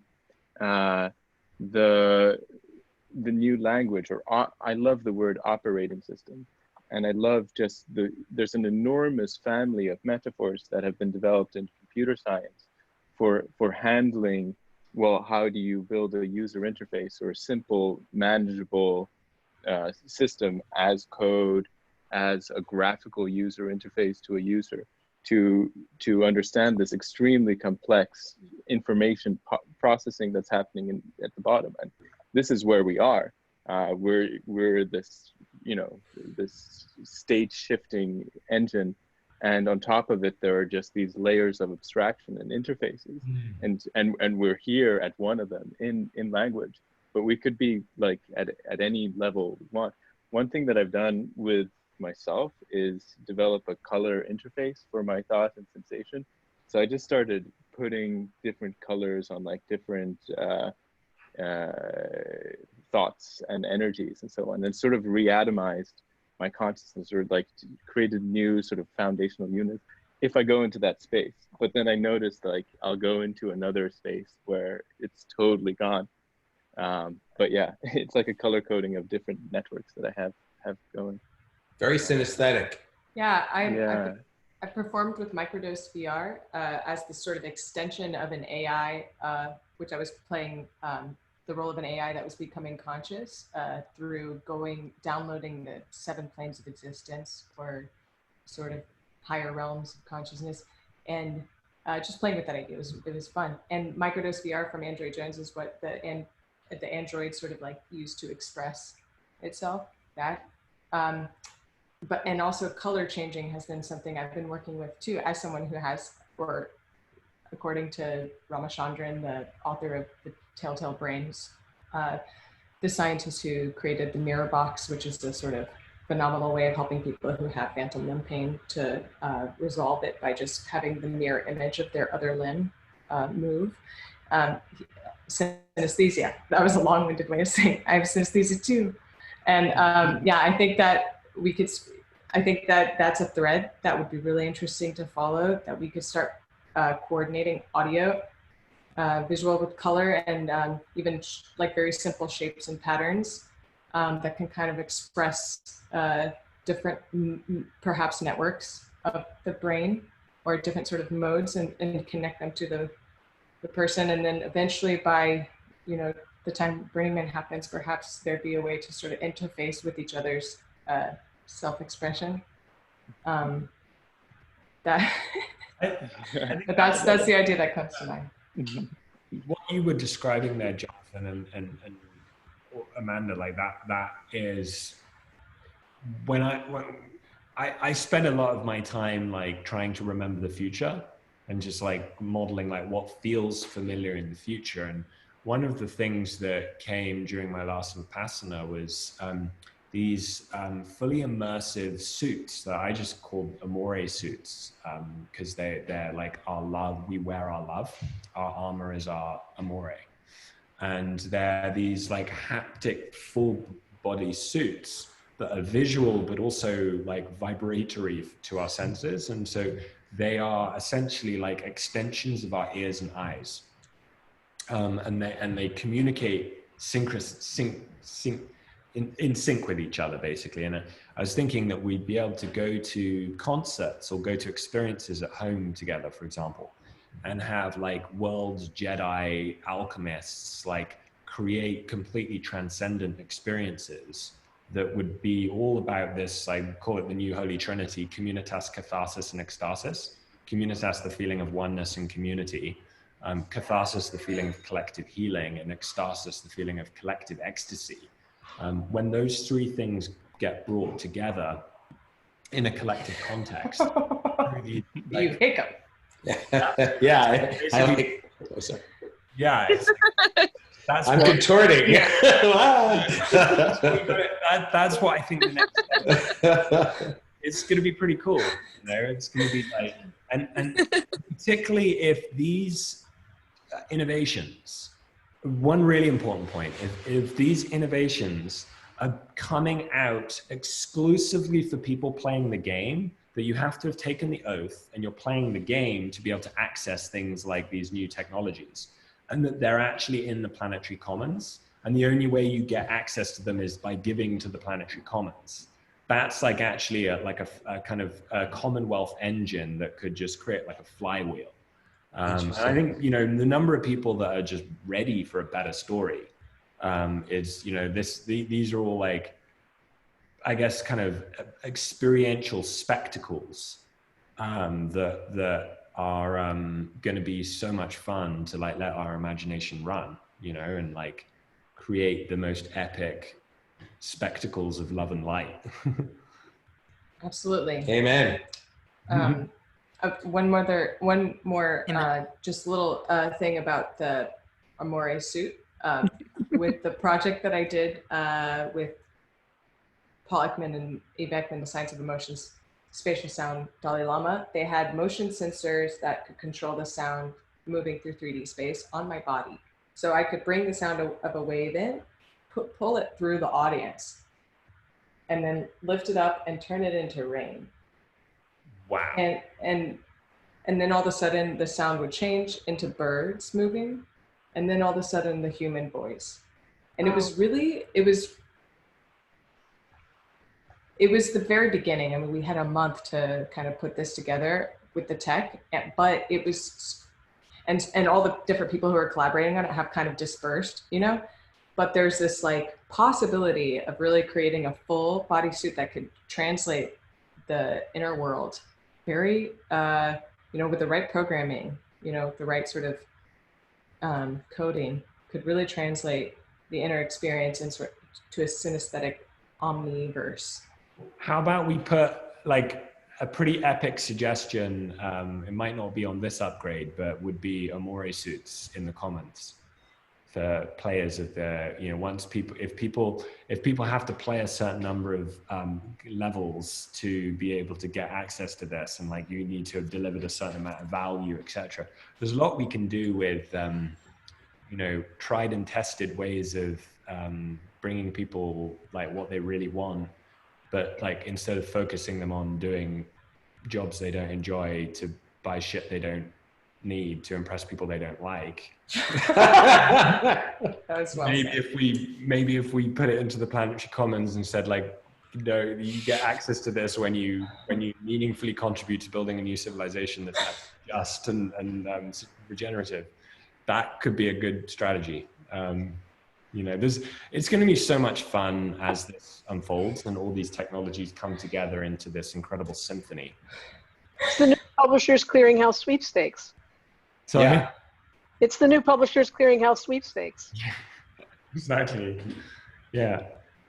Well, we can leave you guys here. We just are gonna go clean up and say bon nuit. But we'll see you on Monday. Okay. Bon nuit, mon ami. Okay, I'll see you guys Monday. So lovely to meet you, and I'll see you soon. Thank you for Good night, everybody. Thank you so much. It was a really great event. This is Thank you for all the great sharing and conversation. Look forward to seeing you next week. Okay, we got to do Sweet that. dreams. I can't do the thing. 90-90. Love you all. Thank you. Sweet dreams. Oh, Bobby, I still want you. Wait, Bobby, can we just quickly? Bobby's still here. Wait, Bobby, we need to. Can we just? Yes. We don't have to. I think Bobby's there. Bobby's here. Bobby. Oh, Bobby. Hi, guys. We love you, Bobby. Yeah, I love you too. That was, I just wrote, mind blown and heart full, my friends. That's wild. Love you, Bobby. Yeah, you too. we got work to do. If you want to join us on Monday, you let us know, Bobby. Okay, darling. Thank you. I'd love to have you there if you'd like to. I know you hold a lot of magic here, so. Yeah, well, I've just been saying that what's been coming up for me very strongly is that, you know, our job is to break the spell and cast the new one. So I think that we're on the path here. So thank you for having me tonight, even though I was in mode. Yeah, let's break the spell and cast a new one, dudes. You said it, sister. Aho. Amen. Yeah. We're happy we're all coming together around this. Yeah. It's profound. Come join us next week, Maren. I will be here. Yeah. All right. Delighted. Good night. Amazing weekend. Sarah, Yes, have a beautiful weekend, everyone. All right. Yeah, we haven't met, but I'm looking forward to having time with you and everyone else, obviously. All right, night. Well, deep, potent dreams tonight, no doubt. I want one of those Amore suits. I actually have my own Amore suit. They're coming. Yeah. For my body. All right. Good night, darling. Much love. Bye-bye. Good night. Bye. Nighty-nighty.